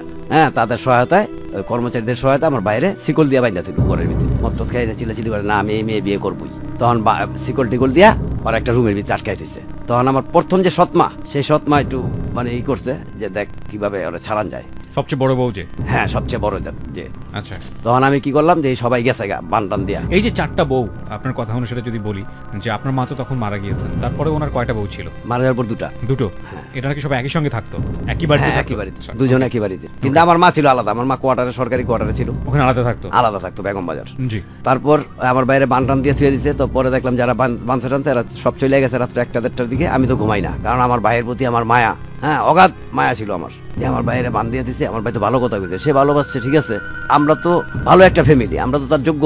আমার বাবা কেন না করতেছে, কয় রাজশাহীর মেয়ে ভালো না, ওদের বাড়ি ছিল রাজশাহী। হ্যাঁ, ওনার পোস্টিং ছিল চিটাঙ্গে চাকরি করতো, ওই কলোনিতে ছিল, সেলার্স কলোনিতে, নেভি কলোনিতে। তা আমি রাত্রে 1টা বাজে ছেড়ে দিই, তালা চাবি চুরি করে আই না, ওই দারোয়ান ঘুমাই রয়েছে, ওর থেকে চাবি চুরি করে আমার বাইরে ছেড়ে দিছি। ছেড়ে দেওয়ার পর তো আমার ভাই চলে গেছে ঢাকাতে। চলে যাওয়ার পর আমার আব্বা তো আমার মারধর করছে যে তুই এটা করছস, তোরে ছাড়া কেউ করে নাই। বা আমার আব্বার যে বন্ধু বান্ধব আছে একটা সিন্ডিকেট, তারাও আমার গালাগালি করছে আইসা, ঠিক আছে। আমি নিচ্ছুক, কারণ আমি তো সঠিক কাজটাই করছি, কারণ সে বিয়ে করতে চায় ভালো একটা ফ্যামিলি। কারণ আমি ছেড়ে দেওয়ার পর ভাই আসছে, আসার পর আমার দাদি ছিল তখন জীবিত।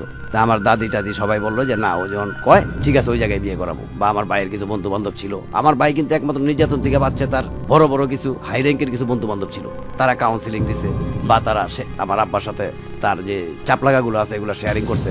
করার এক পর্যায়ে ওই যে সিন্ডিকেটটা ছিল, সিন্ডিকেটটা ব্যর্থ হয়ে গেছে। তখন আমার আব্বা রাজি হইলো এট লাস্ট, যে হ্যাঁ ঠিক আছে চলো তাইলে।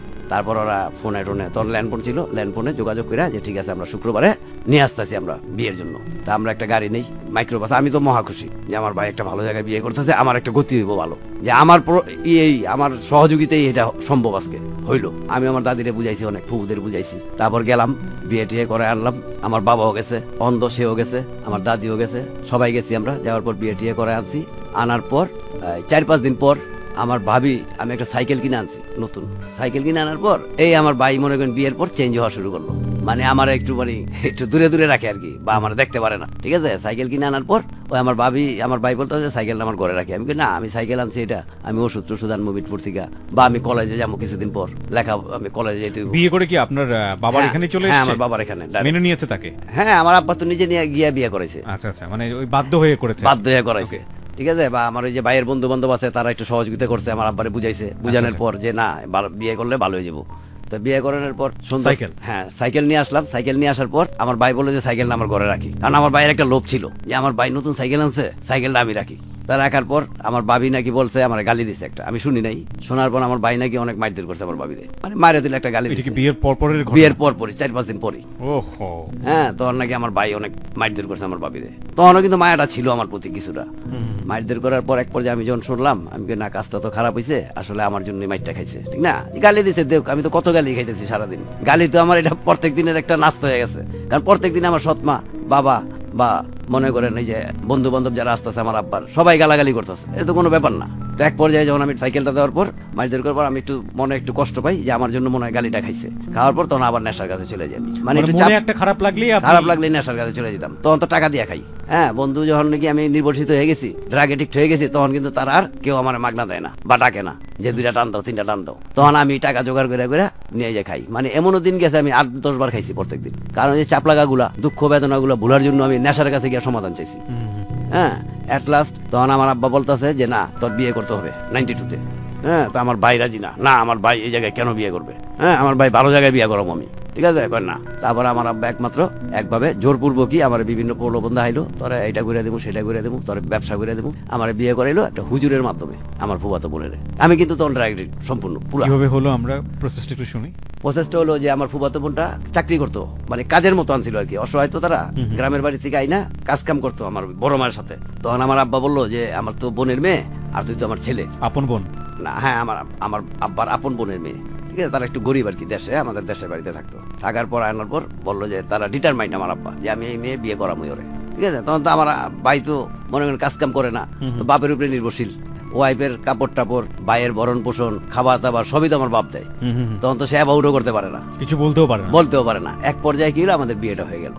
হওয়ার পর ঠিক আছে, সংসার করতেছে, আমি তো বেকার। আমার আব্বারে বললাম যে আমি বেকার, এই অবস্থায় আমি বিয়ে করবো। বিয়ের আগে বললাম যে তোর আমি যতদিন আছি তোদের চাকরি করতে হইব না, কাজ করতে হইব না। এইটাই আমার বাপের ভুল একটা পদক্ষেপ ছিল। হ্যাঁ, বিশেষ করে এর আগে আরেকটু ব্যাগে যাই, কিবিয়া ভাই, যখন আমি মেট্রিক পরীক্ষা দেই তখন আমার খালতো ভাই 2জন জাপানে যায়, মাত্র 75,000 টাকা। তখন আমার আব্বার কাছে এই টাকাটা কিছুই না। হ্যাঁ, যখন আমার ওই যে ছোট বোন জামাই, যেটা ওই যে ভারতেশ্বরী হোমসে থাকতো মির্জাপুরে, উনিও বিয়ে পাশ করছে, তখন ওনার বিয়ে হয়েছে গ্যান্ডারিয়াতে, ভালো একটা ফ্যামিলিতে বিয়ে হয়েছে, আমাদের আত্মীয়। তো দুলাবে বললো যে আব্বা ওরে জাপান পাঠাই দেন, অনেক লোক তো যাইতেছে, টাকার রিক্স আমি, কিভাবে কি করতে হয়। তখন আমার আব্বা বললো ঠিক আছে বুঝালই। তারপর রাত্রে একটা সিন্ডিকেট মিটিং বসলো, বসার পর ওই আমাদের এলাকারই যে আমার আব্বারে যে বেস্টনি করে রাখতো আর কি, চামচা ছিল, সে বললো যে না, আমার সৎমা আর ওনারা বলতেছে যে তো জাপান গেলে মদ খাইবো, জুয়া খেলবো, জাপান ওরে পাঠায়েন না। ঠিক আছে, তো আমার আব্বা গেলো না, তোরা জাপান পাঠাবো না, দেখি অন্য কথা। এই কথাটা আমি আবার শুনছি, ওনারা যে আলাপ করতেছে কথাগুলো আমি শুনছি। শোনার পর আমার মনটা আরো খারাপ হয়ে গেল। তখন আবার ড্রাগের দিকে গেলাম, যে শালা একটা ভালো একটা পাইছি, আমার বোন জামাই যেই জায়গায় যাবিন টাকার, সেই জায়গায় আমার আব্বা টাকা দিতে ইচ্ছুক, কিন্তু লাস্ট মোমেন্টে কি করলো, সে না বললো যে না এখন না, পরে। ঠিক আছে, এই কথাটা পরে আমি আবার সামনে চলে যাই।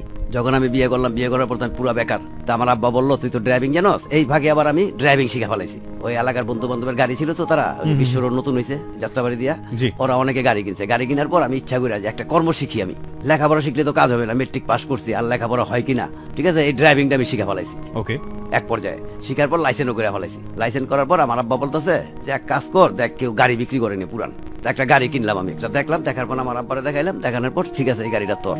কিনছে কিন্তু আমার আব্বার নামে, গাড়িটা তোর, তুই এটা দেখশন করবি।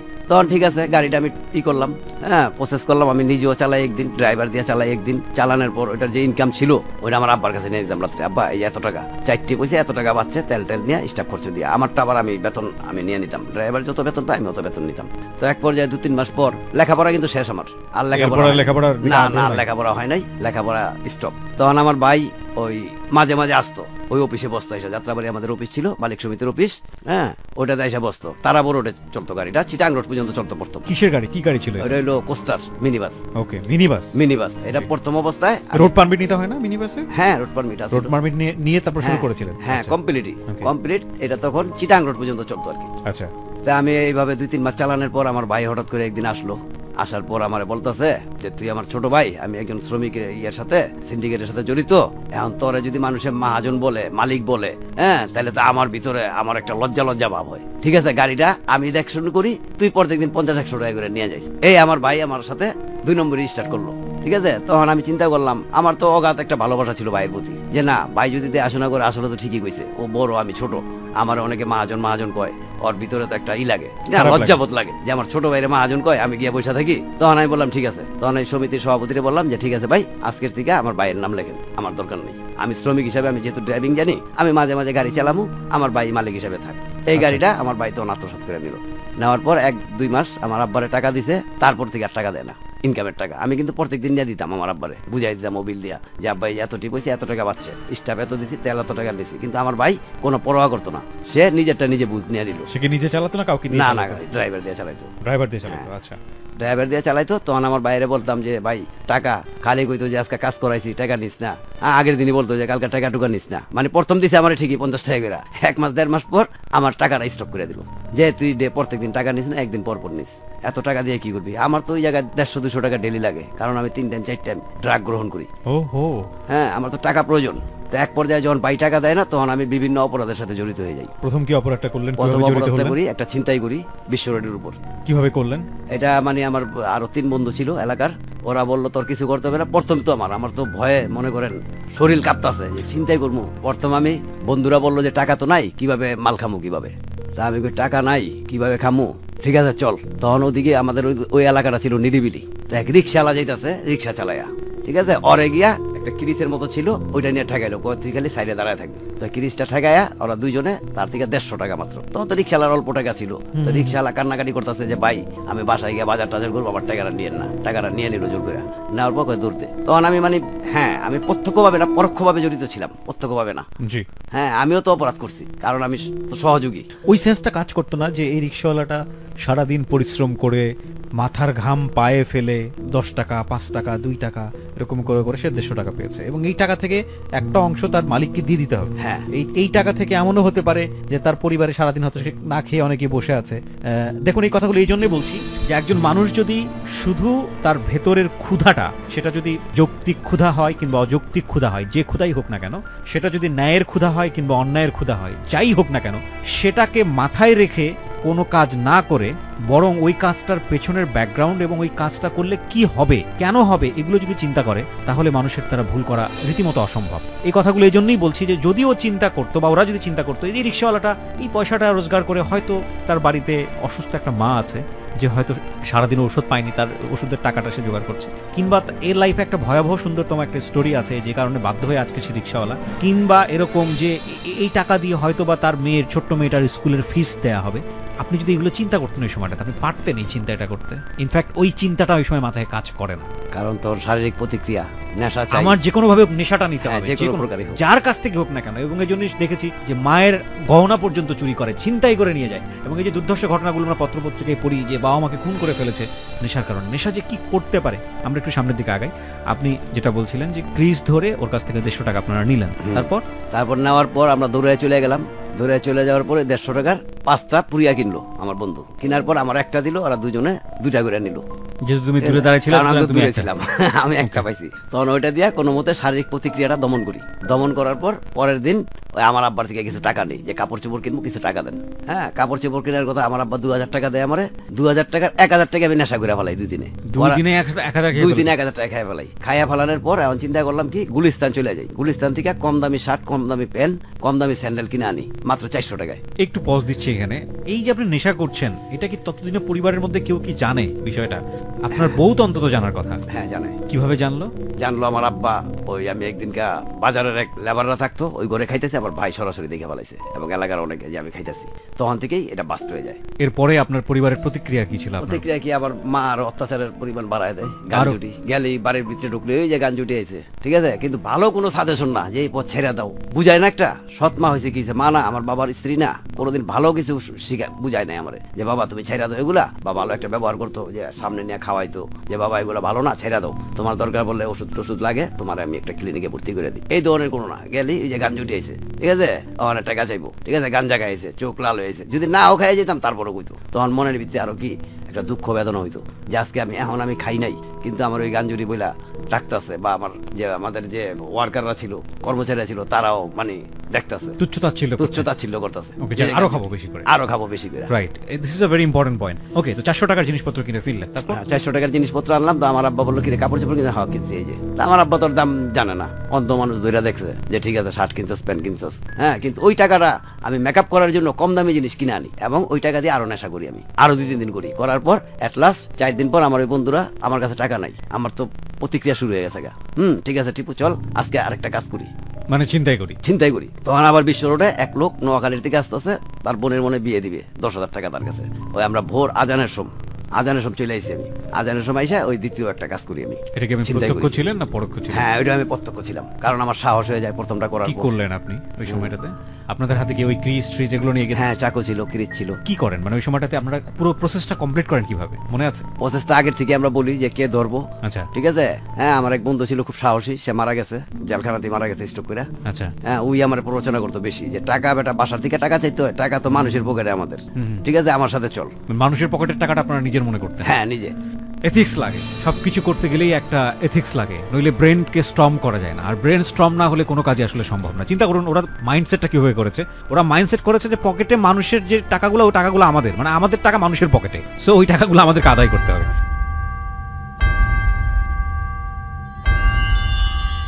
বিরতির ঘন্টা আরো একবার পড়েছে প্রিয় শ্রোতা, আমরা আরো একটা বিরতি নিতে চাই। আপনারা সবাই শুনছেন রয়্যাল টাইগার ড্রিঙ্ক প্রেজেন্টস যাহা বলিব সত্য বলিব, এবিসি রেডিও FM 89.2 তে। আমি আরজে কিবরিয়া রয়েছে আপনার সঙ্গে। টিপু আজকে এখানে কনফেস করছে, আমরা তার শক্তিশালী ব্যাকগ্রাউন্ড থেকে কিভাবে সে অপরাধী হয়েছে সেই জায়গাটায় ঢুকিয়ে গিয়েছি। অপরাধের মাত্রা আরো কত ব্যাপৃত আমরা সেটা শুনবো মাত্র 5 মিনিট পর, ঠিক রাত 12টায় ফিরে এসে, এবং এই অপরাধের পরিণতি কিংবা অপরাধ থেকে আবার ইউটার্ন করে মানুষের যে ভালো হওয়ার জায়গাটা, সেটা তার জীবনে আদৌ ঘটেছে কিনা সেই প্রশ্নটা রাখবো আমরা আরো কিছুক্ষণ পরে।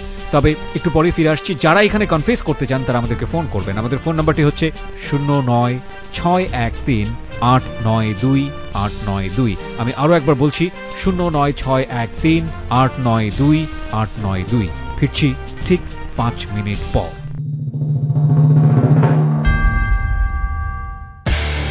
রয়্যাল টাইগার ড্রিঙ্ক প্রেজেন্টস যাহা বলিব সত্য বলিব, রিচার্জ ইয়োরসেলফ। 40 কোটি ভোক্তার প্রিয় পানীয়, 18 কোটি মানুষের গর্ব, রয়্যাল টাইগার ড্রিঙ্ক জয় করেছে বিশ্ববাজার। মনে রেখো, রয়্যাল টাইগার জিতবেই, সুন্দর আগামীটা তারা গড়বেই। Royal Tiger energy drink, recharge yourself. Royal Tiger drink presents যাহা বলিব সত্য বলিব, রিচার্জ ইয়োরসেলফ।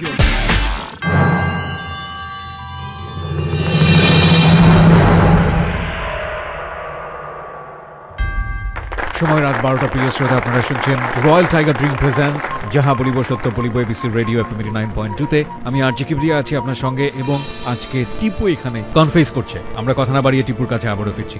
জি, তো ধরলেন নোয়াখালীর ওই লোকটা? হ্যাঁ, নোয়াখালীর ওই লোকটার আমরা আগেই আমরা একটা করছি বৈশা, যে আমি ধরমু, তুই খালি পিছনে থাকবি, ঠিক আছে, আরেকজনে চেক করবো টাকা কই আছে। জি। তা আমরা রোডে উঠলাম, রোডে ওঠার পর ওই লোকটারে ধরলাম, ধরার পর রিক্সাওয়ালা আমাদের চিনা ফেলাইছে, আমাদের এলাকার গ্যারেজের রিক্সা। তো বলতেছে মামা, তখন রিক্সাওয়ালারে আমার এক বন্ধু থাপ্পড় দিচ্ছে। থাপ্পড় দেওয়ার পর রিক্সাওয়ালা বুঝছে, বুঝার পর ওই আন্ডার প্যানে 10,000 টাকা ছিল, জায়গা বিক্রি করে আনছে। তো ওই টাকাটা ছিনাই করে নিলাম। ওকে বলতেছিল আপনাদেরকে যে ভাই আমি জায়গা বিক্রি করে নিয়ে আসছি, জায়গা বিক্রি করে আনছি ভাই, টাকাটা নিয়ে না আমি ব্যবসা করব। তখন আমরা এটা জোরপূর্বক ওই দুইজনে, আমি দাঁড়ায় রয়েছি, আমি কিন্তু টাচে যাই নাই, কিন্তু আমি সক্রিয়ভাবে ছিলাম তখন। জি। প্রত্যক্ষভাবেই জড়িত। নেওয়ার পর আমরা দৌড়াইয়া সাইড দিয়ে চলে যাই, চলে যাওয়ার পর টাকাটা ভাগ করে নিই তিনজনে। ভাগ করে নেওয়ার পর ওরা দুজনে চলে যায়। আমি কি করলাম, বাসায় গিয়ে তাড়াতাড়ি গোসল টোসল করে প্যান্ট শার্ট করে আসতে আসি। ওই লোকটা যেই বাসায় ভাড়া থাকতো, ওই বাড়ির বাড়িওয়ালা 2-3টা ছেলে আমাদেরই বন্ধু, ওরা গিয়ে আমার মিশ্রিত আছে যে আমার বাড়িটার 10,000 টাকা নিচে এই জায়গার থেকে। বড় বড় চুল, মিজান একটা ছেলের নাম বলতেছে, ঠিক আছে, আমার কাছে বলতেছে। এবং ওই লোকটা আল্লাহর কি রহমত, ওই লোকটার সাথে আনে নাই। ওই লোকটার যদি সাথে আনতো তাহলে আমার চিনা লাগতো যে এই ছিল। ওকে। হ্যাঁ, এবং যে বন্ধু বান্ধবরা যে আমাদের নিত এই জন্যই যে আমি একটা সম্ভ্রান্ত লোকের ছেলে, পাশাপাশি আমার ভাই তো অনেকটা রাজনীতিতে সক্রিয়, একটা মানে সরকার দলীয় একটা ভালো একটা ছিল। ওকে হ্যাঁ একটা ভালো নেতা ছিল, ওকে হ্যাঁ যে ওর বাইরে নিলে আমরা অনেক কিছু থেকে বাইচে যাবো, ধরা আচ্ছা। পড়লো আমরা এড়াইয়া যেতে পারবো। আচ্ছা তখন এইভাবে ওই জিনিসটা করলাম আমরা, করার পর ওরা গিয়ে বিশ্রাইত আছে, বিশ্রামের পর হ্যাঁ তো আমার কই যাচ্ছি, আমি তো বোনের বাসায় যেতেছি, সাভার যেতেছি। তখন আচ্ছা। কিন্তু আমার বোন জামাই সাভারে পোস্টিং। আচ্ছা তা আমি ওদের সামনে দিয়া কথা কইতে কইতে চলে গেলাম বাসে উইটা যাত্রাবাড়ি চলে এলাম। যাত্রাবাড়ি থেকে আমি একটা স্পোর্টে গিয়া নেশা টেশা কইরা ওখান থেকে আমি ঘুরা টুরা বিকালে চলে আসলাম আবার বাসায়। আচ্ছা বাসায় আসার পর দেই না ওই জিনিসটা ধামাচাপা হয়ে গেছে। তো করার পর এরকম ভাবে যাইতে যাইতে একদিন হঠাৎ করে আমি কি করলাম, বাসার থেকে টাকা টুকা চাইলাম, দিল না টাকা। তখন আমার মানে গালাগালি করলো আমার সৎমা যে এই যে নেশা করে গেছে গাঞ্জুটি, হিরোইন যে খাই সেটা বোঝে না। তখন তো হিরোইনের নামটা তেমন একটা হয় নাই, আচ্ছা ঠিক আছে। ইদানিং যেভাবে ছড়াইছে ইয়াবা বা হেরোইন, তখন কিন্তু নেশার নামটা শুধু গাঁজাটাই ছিল। জি। তা আমার মা গেলেই বলতো গাঁজা। তখন আবার কি করতাম, ওই মনের ভিতরে একটা চাপ লাগা নিয়ে আবার বাইরে চলে আসতাম। আচ্ছা। আইসা টাকা নাই পকেটে, এইভাবে আমার শারীরিক প্রতিক্রিয়া চলতেছে বেড়া। তো হঠাৎ করে শনি একটা কি করলাম, এক মহিলার একটা চেইন নিয়ে আমি দৌড় দিলাম দিনে দুপুরে ঠিক 4টা থেকে 4:30 বিকাল। ফাইন, আমি একটু জানতে চাচ্ছি আপনার কাছ থেকে প্রসেসটা এই কারণে যে মানুষ যাতে সচেতন হয় ছিনতাইকারীদের কাছ থেকে। আপনি টার্গেটটা করলেন কিভাবে নিলেন এবং কিভাবে দৌড় দিলেন? মাইন্ডসেটটা কি থাকে, মানে মানসিক ভাবে একটা প্রিপারেশন থাকে না? হ্যাঁ এটা একটু বলেন। মাইন্ডসেটটা এটাই যে আমি সকালে নেশা গ্রহণ করছি, আমার বিকালে তো আবার শারীরিক প্রতিক্রিয়া চলতেছে, যেমন হাই উঠতেছে, শরীর ব্যথা হইতেছে, বমি বমি ভাব হইতেছে। হ্যাঁ তখন আমি ডিটারমাইন্ড যে ভাবেই হোক আমার টাকা চাই এবং নেশা আমার চাই। তখন আমি বিশ্ব রূপে দাঁড়াইছি, এক মহিলা রিক্সা দিয়ে আসতেছে, তার গলায় একটা চেইন, পাচানের চেইন। ওই চেইনটা আমি থাপা দিছি, থাপা দিয়ে দৌড় দিছি। পরে তো এলাকার মানুষ তো আমার ধরে নাই, কারণ খোকনের ভাই একটা নেতার ভাই, চিনতে পারছি। কিন্তু চিনতে পারছি। চিনার পর আমি কি করলাম, যখন চিনা ফালাইছে আমি বুঝতে পারছি, বুঝার পর আমি চেইনটা নিয়ে যাত্রাবাড়িতে এক দোকানে রাখলাম, রাইখে 1000 টাকা নিলাম। নিয়ে আমি সায়দাবাস, তখন ব্রিজের নিচে একটা স্পোর্ট ছিল, ওইটা 92-তে, ওই ব্রিজের নিচে গিয়ে নেশা গ্রহণ করতেছি। পরে আমার ভাই ওই মহিলা তো আমার বাসায় আইছে। হ্যাঁ আমার আব্বা তো মনে করেন লজ্জা, এত বড় আমি একটা প্রতিষ্ঠানের মালিক, আমার ছেলে ছিনতাই করছে। তারপর আমি কি করলাম, ওই চেইনটা বন্ধক দিয়া আমি গিয়া ওই ব্রিজের নিচে নেশা করতেছি, কারণ আমার এটা নিতেই হবে যেভাবে হোক। যদি মানুষ মার্ডার করতে হয়, তারপর হিরোইনের এমন একটা বেড়া বা প্রতিক্রিয়া শারীরিক যে আপনি, আর আগের হিরোইন তো অনেক পাওয়ারফুল ছিল, মানে ওইটা না খাইলে মনে হইতো যে আমার দুনিয়াতে কিছুই নাই, যে আমার এটা নিতেই হবে। তা আমি নিতে আসি। পরে আমার এক ভাই আমার আরেক নেশাখোর বন্ধুরে নিয়ে যে কই পাওয়া যেতে পারে, যেহেতু বাড়িতে গিয়ে চিল্লি বা আমার ভাইয়ের বন্ধু বান্ধব, হ্যাঁ যারা ভালো ভালো লোক, তারা বলতেছে এই তোর ভাই এই কাজটা করছে, এটা তো ঠিক না, এলাকার নতুন বাড়ি করছে, ঠিক আছে যেভাবে হোক চেনটাই না। তখন আমার ভাই লজ্জায় কি করছে, রিক্সা দিয়ে গিয়া সায়দাবাদ গিয়ে অ্যাটাক করতে, আমার ওই জায়গায় গিয়া পাইছে। তা আমার ধরে নিয়ে আসলো, আইন আমার ইচ্ছা মতো পিটাইলো। পিটানোর পর আমার তো সৎ মারা খুশি, অনেক খুশি, হ্যাপি আমার সৎ ভাইয়েরা, হ্যাঁ যে দেখো গাঁজা খাইতে খাইতে এখন রাস্তাঘাটে ছিনতাই করতেছে, বাবার করতেছে। কিন্তু আমার এর আগে কিন্তু কখনো আমার সাথে আমার কোনো বুঝ দেয় নাই, বা শেয়ারিং করে নাই আমার সাথে, বা কাউন্সিলিং দেয় নাই, বাবা এই জিনিসটা ভালো না। বারবারই কথাটা বলি, রক্তের সম্পর্ক আপনি কখনোই অস্বীকার করতে পারবেন না, এবং যাকে আপনি পেছনে ফেলছেন সেটা দুনিয়ার যে কোনো জায়গায় হোক না কেন, সেটা আপনাকে পেছন থেকে টেনে ধরছে। কজ এই যে যারা ড্রাগ অ্যাডিক্ট, যারা নেশা করে, আপনি কোনোভাবেই মনে করবেন না যে আপনার ফ্যামিলিতে নাই হয়তো বা, কিন্তু পাশের ফ্যামিলির একজন আছে এবং আপনি তো সেটা দেখে মজা পাচ্ছেন। কিন্তু একটা জিনিস মনে রাখতে হবে, ও কিন্তু আপনার কমিউনিটির একটা অংশ, ও সমাজের একটা অংশ, এবং ওর দ্বারা কোনো না কোনোভাবে আপনি ক্ষতিগ্রস্ত হবেন। এমনও হতে পারে ও যে চিন্তাটা করবে সেটা আপনি। সুতরাং আসলে কাউকে পেছনে ফেলে সামনে এগোনোর কোনো সুযোগ নেই, বরং হাতে হাত রেখে সবাই মিলে একসাথে এগোতে হবে। সেক্ষেত্রে প্রথম পর্যায়ে গতি হয়তো বা স্লো হয়ে যেতে পারে, কিন্তু বিলিভ মি, একটা কথা আছে না, 10-এর লাঠি 1-এর বোঝা। আমরা যদি সবাই মিলে সবার জন্য ট্রাই করি, পুরো সমাজটা একসময় সুন্দর হয়ে যাবে, এবং এটা পরিবার থেকেই শুরু হওয়া উচিত। বলুন। তারপর ধরে নিয়ে আমার মারধর করে অনেক আমার ভাই 20-30টা বাড়ি দেয়। বাড়ি দেওয়ার পর শিকল দিয়ে হাত পা বাইদা ওই এক রুমে আটকে রাখে। ওই যে পাগল যে রুমে রাখতো, মেন্টাল রুগীদের যে রুমে রাখতো, একটা রুমে আমার ফালায় রাখে। ফালায় রাখার পর তো তখন তো আমি নেশা গ্রহণ করছি, তখন তো আমার লজ্জাবোধটা কাজ করতেছে যে আমার যে ফুবু, যার মেয়ে আমি বিয়ে করছি, তারাও তখন আমাদের বাসায় বেড়াইতে আইছে। আসার পর তারা জানলা দিয়ে দেখতেছে, হ্যাঁ আমার তো অবস্থা খারাপ, প্রচন্ড মারধর করছে। করার পর এক পর্যায়ে 4-5 দিন পর আমি আবার আমার নিজের কৌশলে বা ওদের সহায়তায়, যারা দারোয়ান ছিল ওদের সহায়তা আবার ছুটে যাই। হ্যাঁ আমার ভাবিও মনে করেন, হ্যাঁ আমার টিটকারি করতেছে, জানলা ছিল তো ওই সামনে, আমার ভাবি দাঁড়ায় টিটকারিমূলক আচরণ করতেছে, নেশাখোর, হ্যাঁ নেশাখোরের বাইরে বিয়ে করছি, বিভিন্ন ভাবে আমার মানে টিটকারিমূলক কথাবার্তা বলতেছে। তখন মনের ভিতরে আরো ই হয় যে আমারে বুঝানোর পরিবর্তে আমার আরো টিটকারিমূলক তিরস্কার করতেছে। হ্যাঁ আসলে আমি কখনো কিন্তু কিবরিয়া ভাই আমার ভাইয়ের থেকে হোক, বাপের থেকে হোক, কারো কাছ থেকে কিন্তু আমি বুঝটা পাই নাই যে এই লাইনটা ছেড়ে দে, তোর একটা ভালো একটা পথ দিয়ে দেই। বা অনেক সময় দেখা যেত আমার বাবা আমার অন্যান্য ভাইদের 5,000 টাকা দিত, আমার 2,000 টাকা দিত, সবসময় আমার মানে একটা ডিসক্রিমিনেট করতো। হ্যাঁ ডিসক্রিমিনেট করতো। তারপর এক পর্যায়ে যখন আমি ছুটার পর আমার আব্বা বললো যে না, ওরা এবার বিদেশ পাঠায় দেবো। তা আমার ভাই কি করলো, 2.5 কাঠা জায়গা বিক্রি করলো। তো আপনি ওই সময়টাতে বিবাহিত ছিলেন, আপনার বউ কি আপনাকে বোঝাতো? হ্যাঁ বুঝাইতো। তখন তো বউর বুঝার কি শুনবো, বউ তো এটা তো আমার অমতে বিয়ে করেছে আমার আব্বা। Right, this is a point. এই জন্যই আমি প্রশ্নটা জিজ্ঞেস করছিলাম যে বউ যদি পছন্দের হতো, কোনো না কোনো ভাবে সে তার দ্বারা কিছুটা হলেও ভালো হওয়ার জন্য চেষ্টা করতো, মোটিভেট হতো, বরং ওটা তার কাছে আরেকটা বড় বোঝা হয়ে গেছে। যাই হোক, বলেন। আমার আব্বা এই মুহূর্তে কি করলো, আড়াই কাঠা জমি। 2.5 কাঠা জায়গা বিক্রি করে আমাদের 2 ভাই, আমার ইমিডিয়েটলি আমি 2 নাম্বার তো 3-4 নাম্বারটা আর আমারটা দুজনের টাকা জমা দিল। তা আমার ভাই জায়গাটা বিক্রি করে তার ভাগ সে নিয়ে গেল। হ্যাঁ, আরেকটা ভাই ছিল আমার 3 নাম্বার, ওইটার ভাগের টাকাও নিয়ে গেল। ওরা যাইবো না বিদেশ, ওদের টাকা দিয়ে ওরা ব্যবসা করবো, কিন্তু আমাদের দুজনের টাকাটা জমা দিল। জমা দেওয়ার পর ওই মানে আমাদের এই পার্শ্ববর্তী বন্ধু বান্ধব, সেই তখন লোক নেয় মালয়েশিয়াতে, তার কাছে টাকা জমা দিল। তখন আমি মানে অনিচ্ছাকৃত ভাবে যাইতেছি যে আমার জীবনটা বিভীষিকাময় হয়ে যেতেছে, খারাপ দিকে চলে যেতেছে, যা আমি মালয়েশিয়া চলে যাবো। যেহেতু জাপান পারাইলো না আমার আব্বা, এক সময় চিন্তা করছিলাম যে না আর কোনো দেশেই যাবো না, ঠিক আছে। তখন বাধ্য হয়ে যেতে বাধ্য হইলাম যে আমার তো দিন দিন পরিস্থিতি খারাপ হয়ে যেতেছে। ওকে, কত সালের দিকে গেলেন আপনি? এটা আমি 93-তে গেছি। 93-তে? আপনার বয়স তখন কত? আমার বয়স তখন 21 হবে, 22-21 বছর। তখন আপনি মালয়েশিয়া চলে গেলেন? মালয়েশিয়ার জন্য টাকা জমা দিচ্ছি, কিন্তু আচ্ছা। এর ভিতরে কি করছে আমার আব্বা, আমার যে তৃতীয় মা সিস্টার ছিল, ওনার ভাগ্নিরে আমার আব্বার কাছে বিয়ে দিয়েছে, আপন ভাগ্নি, গোপনে। দাঁড়ান, মানে আপনার মা যে তৃতীয় মা আপন ভাগ্নি, তার আপন ভাগ্নি আমার আব্বার কাছে বিয়ে দিয়েছে গোপনে, কিন্তু আমরা জিনিস টাচ করতে পারি নাই। যখন দেখলাম যে ও স্বর্ণের চেইন পরে, পায়ের আঙ্গুলে সহ স্বর্ণের আংটি পরে, তখন আমার ভাই তখন কেসটা ধরছে, আমার এক ফুবু আছে, ছোট ফুবু মামলাটা ধরছে, এবং বিয়েটা করাইছে সিস্টার আম্মা, আপন ভাগ্নি কিন্তু তার, ঠিক আছে। আমি তো তখন এডিক পারছেন, আমার তো কোনো মূল্য নাই।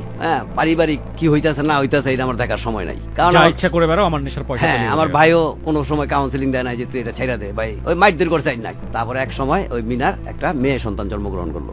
আমরা কিন্তু টাকা জমা দিয়ে রাখছি মালয়েশিয়া যাওয়ার জন্য।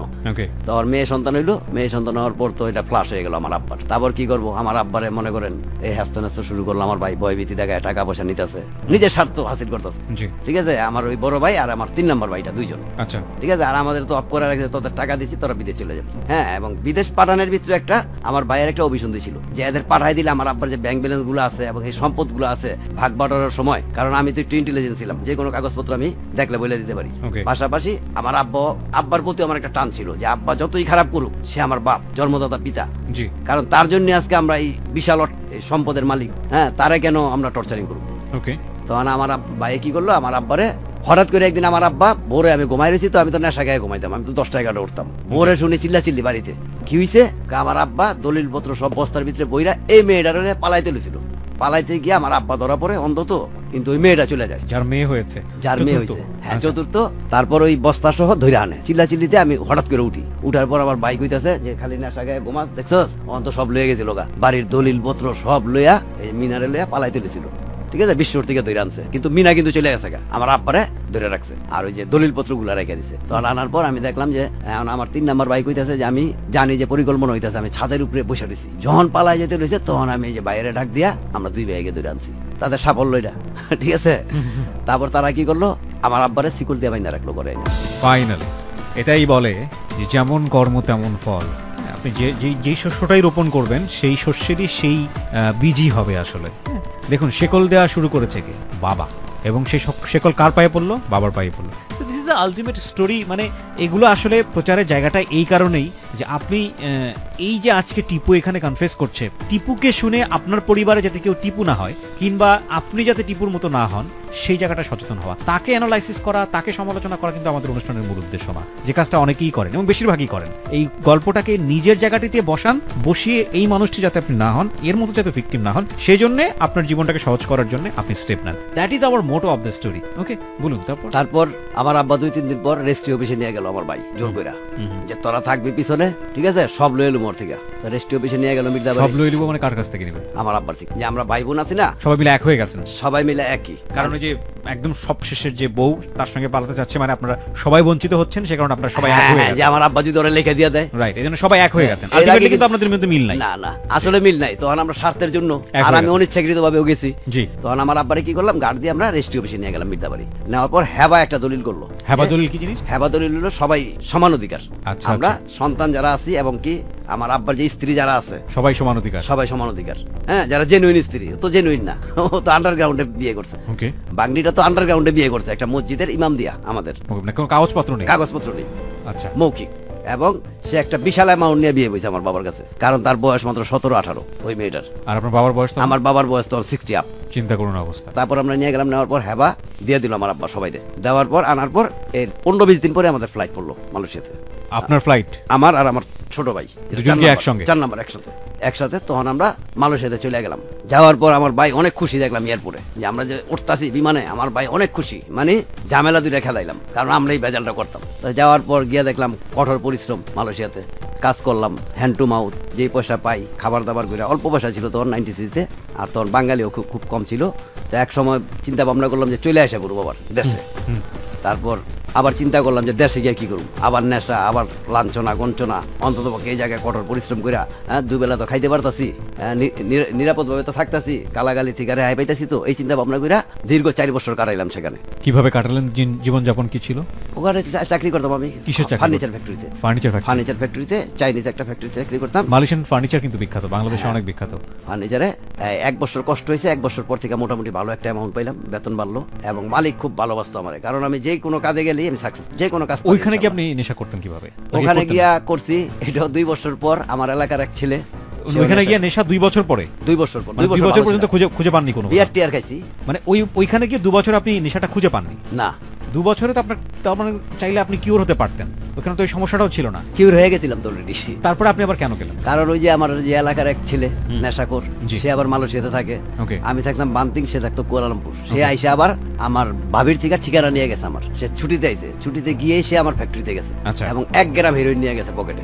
সে আবার চিনে স্পট, আমি তো স্পট চিনি না, কারণ আমি হইলো মফস্বল এলাকায়, সে হইলো টাউনে। এবং সে জানতো যে আপনি এই কাজটা করেন? না, সে জানতো আমি দেশে খাইতাম। সেটাই তো বলছি। হ্যাঁ খাই, যে নিলে মনে কাকা খাইবো, আমার চাচা বলতো। তো যাওয়ার পর হঠাৎ করে কাজ করতেছে, আমি করার পর দারোয়ান গিয়ে বলতেছে তোর বন্ধু হয়েছে। তা আমি দূরের দিকে দেখতেছি যে আমার এলাকারই ছেলেটা। তা আমি বললাম কিরে? কয় কাকা অনেক পিছিয়ে পাইছি, দেশের থেকে ঠিকানা আনছিস, হিরোইন টিরোইন পাইছেন নিয়ে? আমি বলি হিরোইন কইব মনে, আমি তো এই জায়গা থেকে যাই না, এটা মফস্বল এলাকা। কয়ে যে আমি নিয়ে আইছি, ঠিক আছে আপনি ছুটি লয়েন। তাৎক্ষণিক ভাবে কি করলাম, আমার বসে গিয়ে বললাম যে বস আমার দেশের থেকে লোক আইছে, কাপড় চোপড় নিয়ে আসে, আমি জায়গা আজকে ওভারটাইম করব। চিন্তা করুন 2 বছর পর, এবং মানে 2 বছর পর একটু সন্ধান পেয়েছে, সেখানেও তীব্র নেশা। বলুন তারপর ওর সাথে গিয়ে খাইলাম। কয় কাকা মোমবাতি কিনেন 2টা, ফয়েল টয়েল নিয়ে আইছে। তা আমার রুমে, আমি তো পার্সোনাল রুমে থাকতাম, কোম্পানির রুমে আমি থাকতাম না, আমি পার্সোনাল একটা রুম নিয়ে নিয়েছিলাম রোডের সাথে। তা আমার পার্সোনাল রুমে গিয়ে নেশা গ্রহণ করলাম রাত 10টা পর্যন্ত। করার পর আবার কিছুটা দিয়ে গেল আমারে, দিয়ে চলে গেল, ও ফালাইতেছে আমার ট্রাপে ফালানোর জন্য। তারপর পরের দিন খাইলাম, খাওয়ার পর দিয়ে একটু খারাপ লাগে, 2 দিনই দিয়ে আমার একটু খারাপ লাগতেছে। তখন চিন্তা করলাম যে না খামো না, কিছুদিন পর দেশে যাবো। ওই মুহূর্তে আমার ভাই কিন্তু ফোন দিতেছে, দেশে যাবি নি? দেশে আমি না, মাত্র 2 বছর হলো, টাকা পয়সা পাই নাই, এই তো মাত্র সবে মাত্র টাকা পয়সা বাড়তাছে, এই কিছু টাকা টুকু হইলে। ঠিক আছে, এর ভিতরে আমার দাদি মারা গেল দেশে। আমার ভাই বললো যে দাদি মারা গেছে, খরচ টর্চ করুম। ঠিক আছে, তখন আমি 20,000 টাকা পাঠাইলাম, ছোট ভাই পাঠাইলো 10,000। তো হঠাৎ করে একদিন খবর পাইলাম যে আমার আব্বা চলে গেছে। মানে বাসার থেকে বের হয়ে গেছে গা। কোথায় থাকে? ওই ওয়াইফরে নিয়ে দোলাইগাল থাকে। এটা কিন্তু আমার ভাই বলে না, ওই যে 4 নম্বর যেটা, খালতো বোন যেটা।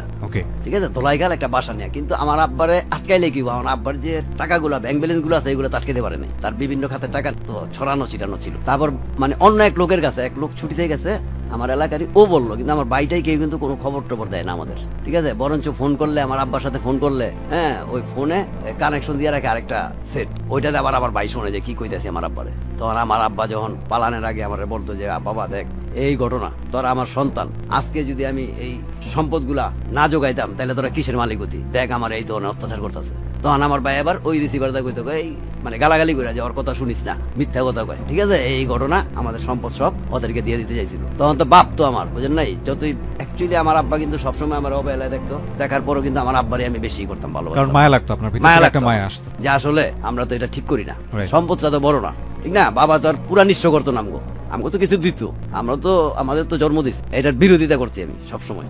তাই এক সময় যখন আমার 3 বছর 9 মাস পর আমি ছুটিতে এলাম দেশে। ছুটিতে আসার আগের দিন আমি টিকিট কাটার পর আমি ফোন দিলাম আমার সৎমানের দ্বিতীয়টা বড়টারে, আমার ওয়াইফের কথা জিজ্ঞেস করলাম যে ও কি আছে, সামনে আছে? হ্যাঁ, ও তো কাজ করতেছে। কিন্তু আমার ওয়াইফটারে কিন্তু খেদাই দিছে আমার ভাই, বড় ভাই।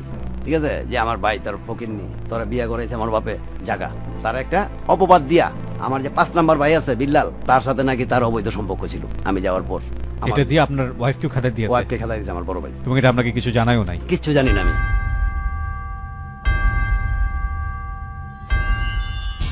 This is a very very climax story. আমরা এই পর্যায়ে আরেকটা বিরতির শব্দ যেহেতু শুনতে পেয়েছি, 4 মিনিটের ছোট্ট একটা বিরতি আমাদেরকে নিতেই হবে। আপনারা সবাই শুনছেন রয়্যাল টাইগার ড্রিঙ্ক প্রেজেন্টস যাহা বলিব সত্য বলিব, এবিসি রেডিও এফএম 89.2 তে। আমি আরজে কিবিয়া রয়েছে আপনার সঙ্গে। টিপু আজকে এখানে কনফেস করছে, 43 বছরের বয়স্ক তিনি, এবং তাকে দেখার জন্য আপনারা আসতে পারেন আমার ফেসবুক পেজে। ফেসবুকের ঠিকানাটা আমি আরো একবার বলে দিচ্ছি, www.facebook.com/KEBRIA.RJ। পেজটি আছে আরজে কিবিয়া নামে।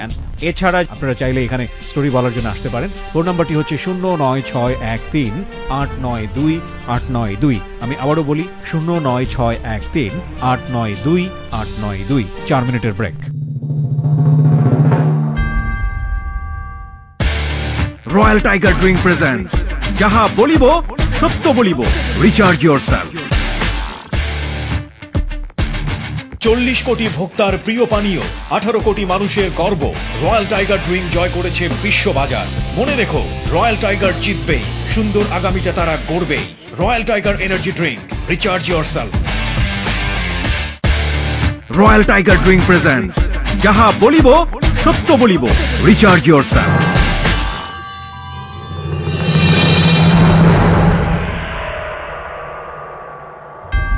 4 মিনিট পর আরো একবার স্বাগত জানাচ্ছি রয়্যাল টাইগার ড্রিঙ্ক প্রেজেন্টস যাহা বলিব সত্য বলিবতে। আমি আরজে কিবরিয়া রয়েছে আপনার সঙ্গে, এবং আপনারা শুনছেন এবিসি রেডিও এফএম 89.2। আমরা কথা না বাড়িয়ে আবারও ফিরছি টিপুর কাছে। জি, তো বাসায় আসার পরে নিজের বউকে খুঁজে পাচ্ছেন না, তখন তাকে তাড়িয়ে দেওয়া হয়েছে, বাবাও নেই, তাকেও তাড়িয়ে দেওয়া হয়েছে। অদ্ভুত এক পরিস্থিতি। তারপরের দিন আমি আসি ফ্লাইটে, আসার পর রাত 10টায় এসে নামি এয়ারপোর্টে। নামার পর গাড়ি নিয়ে শনি একটা জন আসি, তখন এক দোকানদারের ভাই ছিল আমার সাথে, ও আসে ছুটিতে। দোকানদার বলতেছে, আপনি কিছু জানেন নাকি বাড়ির?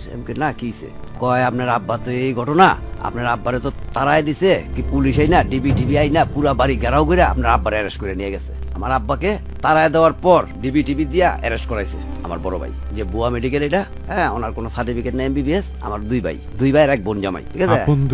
আপন দুই ভাই, মানে আপন না, মানে দুই মার আর কি, স্টেপ ব্রাদার্স। সবাই মিলে একসাথে পরামর্শ করে, আমার বোন জামাই, আমার বড় মা, এরা সবাই মিলে পরামর্শ করে ডিবিতে একটা ক্লেম করছে যে এটা ভুয়া একটা প্রতিষ্ঠান। হ্যাঁ, এবং এর কোনো সার্টিফিকেট নাই। পালায় যাওয়ার পর আবার বাসায় আছে, তখনই মানে অ্যাটাক করছে আমার আব্বারে, টিভি দিয়া, পুলিশ দিয়া, পুরা বাড়ি নাকি বইরা গেছে গা। তারপর বইরা যাওয়ার পর আমি কই, না আমি তো কিছু জানি না। কয়, এই ঘটনা, আপনার আব্বা তো জেল টেল খাইটা যাবি না, আনছে আবার আপনার ভাই খোকন, আনার পর এখন আছে দোলাই খাল, ওই স্ত্রী নিয়া, ছোট স্ত্রী নিয়া। তা কয়, আপনার ওয়াইফও তো নাই। আমি কি কন, কালকে ফোন করলাম আমি রাত্রে। কয়, না, আপনার ওয়াইফে তো 15-20 দিন আগে খেদা দিয়েছে খোকনে, ইস্টামে সই রেখে। আমি, এই খোকনটাই আপনার বড় ভাই? হ্যাঁ, আমার বড় ভাই। হ্যাঁ, তখন তো আমি বুঝতে পারি নাই যে কি জন্য এরা করতেছে এগুলা। তাদের একটা কথাই যে আমার ওই ওয়াইফটার ভাই আবার স্থানীয় একটা মেয়ে বিয়ে করছে, মাতুয়াইল, তারও একটা প্রতাপশালী, যে এরে যদি না খেদাই এরা আবার জয়েন কইরা এগুলা সব বাইর করবো, যে আমার বাইরে যে ঠকাইছি, মানে আপনাকে যে ঠকাইছে, আমারে যে ঠকাইছে, যে ব্যাংক ব্যালেন্স থেকে ঠকাইছে, আমারে সব দিক দিয়ে ঠকাইছে, প্রপার্টি দিয়া। তখন আমি আসার পর কি করলাম, লাগেজ গুলা সব ওই দোকানে রাখলাম, শনির একটা দোকানে রাখলাম, রাইখে আমি আস্তে আস্তে হাইটা গেলাম। ঠিক আছে, যাওয়ার পর আমার ভাই দিয়ে রায়েরবাগ অফিসে ছিল, পরিবহন অফিসে, ওন থেকে দৌড়ে আইছে, আইসা আমার জাবরায় ধরছে, কান্তাছে, ভাই খবরদার কেউ কিছু কইস না ভাই, একটা ঘটনা ঘটে গেছে, তুই বাসায়। এটা কে বলছে? আমার বড় ভাই খোকন। জাবরায় ধরে মানে চোখ দিয়া পানি, মানে অভিনয় সব। আমার বাসায় নিল, আমার ভাবি দি খাওন টাউন আইনা, মানে যেটা জীবনও করে নাই সেটা করতেছে সেই মুহূর্তে। কিন্তু আমি তো বুঝি না, আমি তো আবেগের তাড়নায় সব ভুলে গেছি গা, যে এটা কোনোদিন হয় না, আজকে এটা হইতেছে কেন। আসলে তো আমার এটা বিভিন্ন ভাবে মায়া দিয়া বুলাইতেছে। তা আমি বললাম যে তোর লাগেজ টাগেজ কো, আমার বলতেছে যে আমি লাগেজ টাগেজ তুই আইসি শুনি একটা সকালে আনুম। পরে বললো যে ভাই তোর কাছে আমি হাত ধরে মাপ চাই, বিল্লাল একটা ঘটনা ঘটায় লাইছে তোর ওয়াইফের সাথে, ঠিক আছে? তোর ওয়াইফের খেদাই দিছি, এই ব্যাপারে তুই বিল্লালে কিছু কইস না, তোর আবার বিয়ে করামু, টাকা পয়সা যা লাগে এটা বিল্লালে দিব, বিল্লালে জায়গা বিক্রি। বিল্লাল হইলো আমার 5 নাম্বার ওই সিস্টারের ছেলে, বড় ছেলে।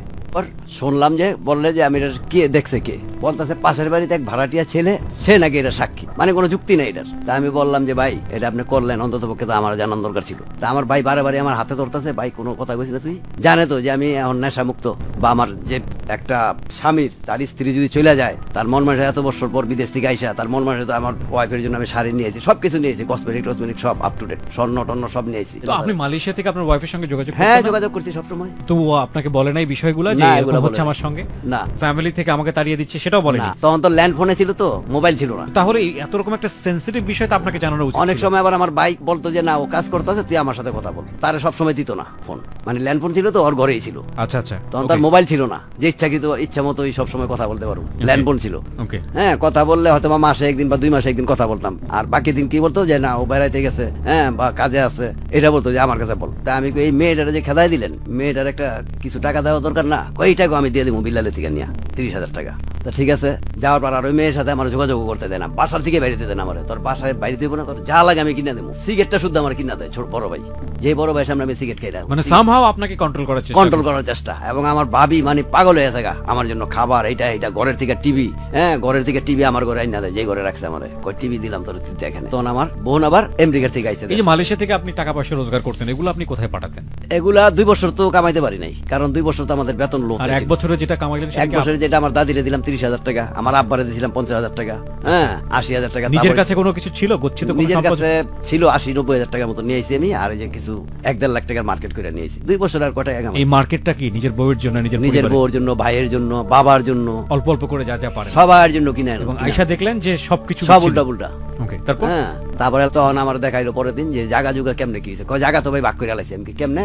হ্যাঁ, যে আমার আব্বা বলে গেছে যে তোরা 2 ভাই সামনে নিবি, সামনের ইটা নিবি পজিশনটা। এখন দেখা যাইতেছে যে সামনের পজিশন মানে রাস্তার সাথে, রাস্তার সাথে। এখন দিয়ে আমার বড় ভাই খোকন নিছে, আর ওই যে মিন্টু যেটা বললাম, যেটা নাকি মানে পরিকল্পনা করছে আমার আব্বার, এই যে হস্তনস্ত করছে আমার বড় ভাইয়ের সাথে মিলা আর বঞ্জামাই মিল্লা, এরা দিয়ে সব সামনে দান নিছে, আমার দিয়ে পিছনে ব্যাক সাইডে। ঠিক আছে, তো আমি কইলাম ভাই আমার ব্যাক সাইডে দিলেন, 5.5 কাঠা দিছে আমার, 5.5 কাঠা জায়গা দিছে, ওরা 5 কাঠা করে। এই লোকেশনটা কোথায়? লোকেশনটা হলো গোবিন্দপুর শনিরাকড়া ওকে, বাজারের পিছনে। ওকে, এই 5 কাঠা জমির এখন বর্তমান মূল্য কত? এখন 2 কোটি টাকা। সি কতটা ধনী ওরা ছিল আর্থিকভাবে একটু চিন্তা করে দেখেন। শুধু পরিবারের মধ্যে এই রকম সিনেমাটিক ঘটনার কারণে এই লোকটা আজকে কোন জায়গায় দাঁড়িয়ে আছে আপনি চিন্তাও করতে পারবেন না। যাক, তারপর শুনি, আমরা সামনের দিকে আগাই। তারপরে 5.5 কাঠা জায়গা আমার দেখাইলো। আমি কই ভাই 5.5 কাঠা আগে, কই যে কোয়ার্টার কাটা কাটছি তোকে বিদেশ পাঠাইছি।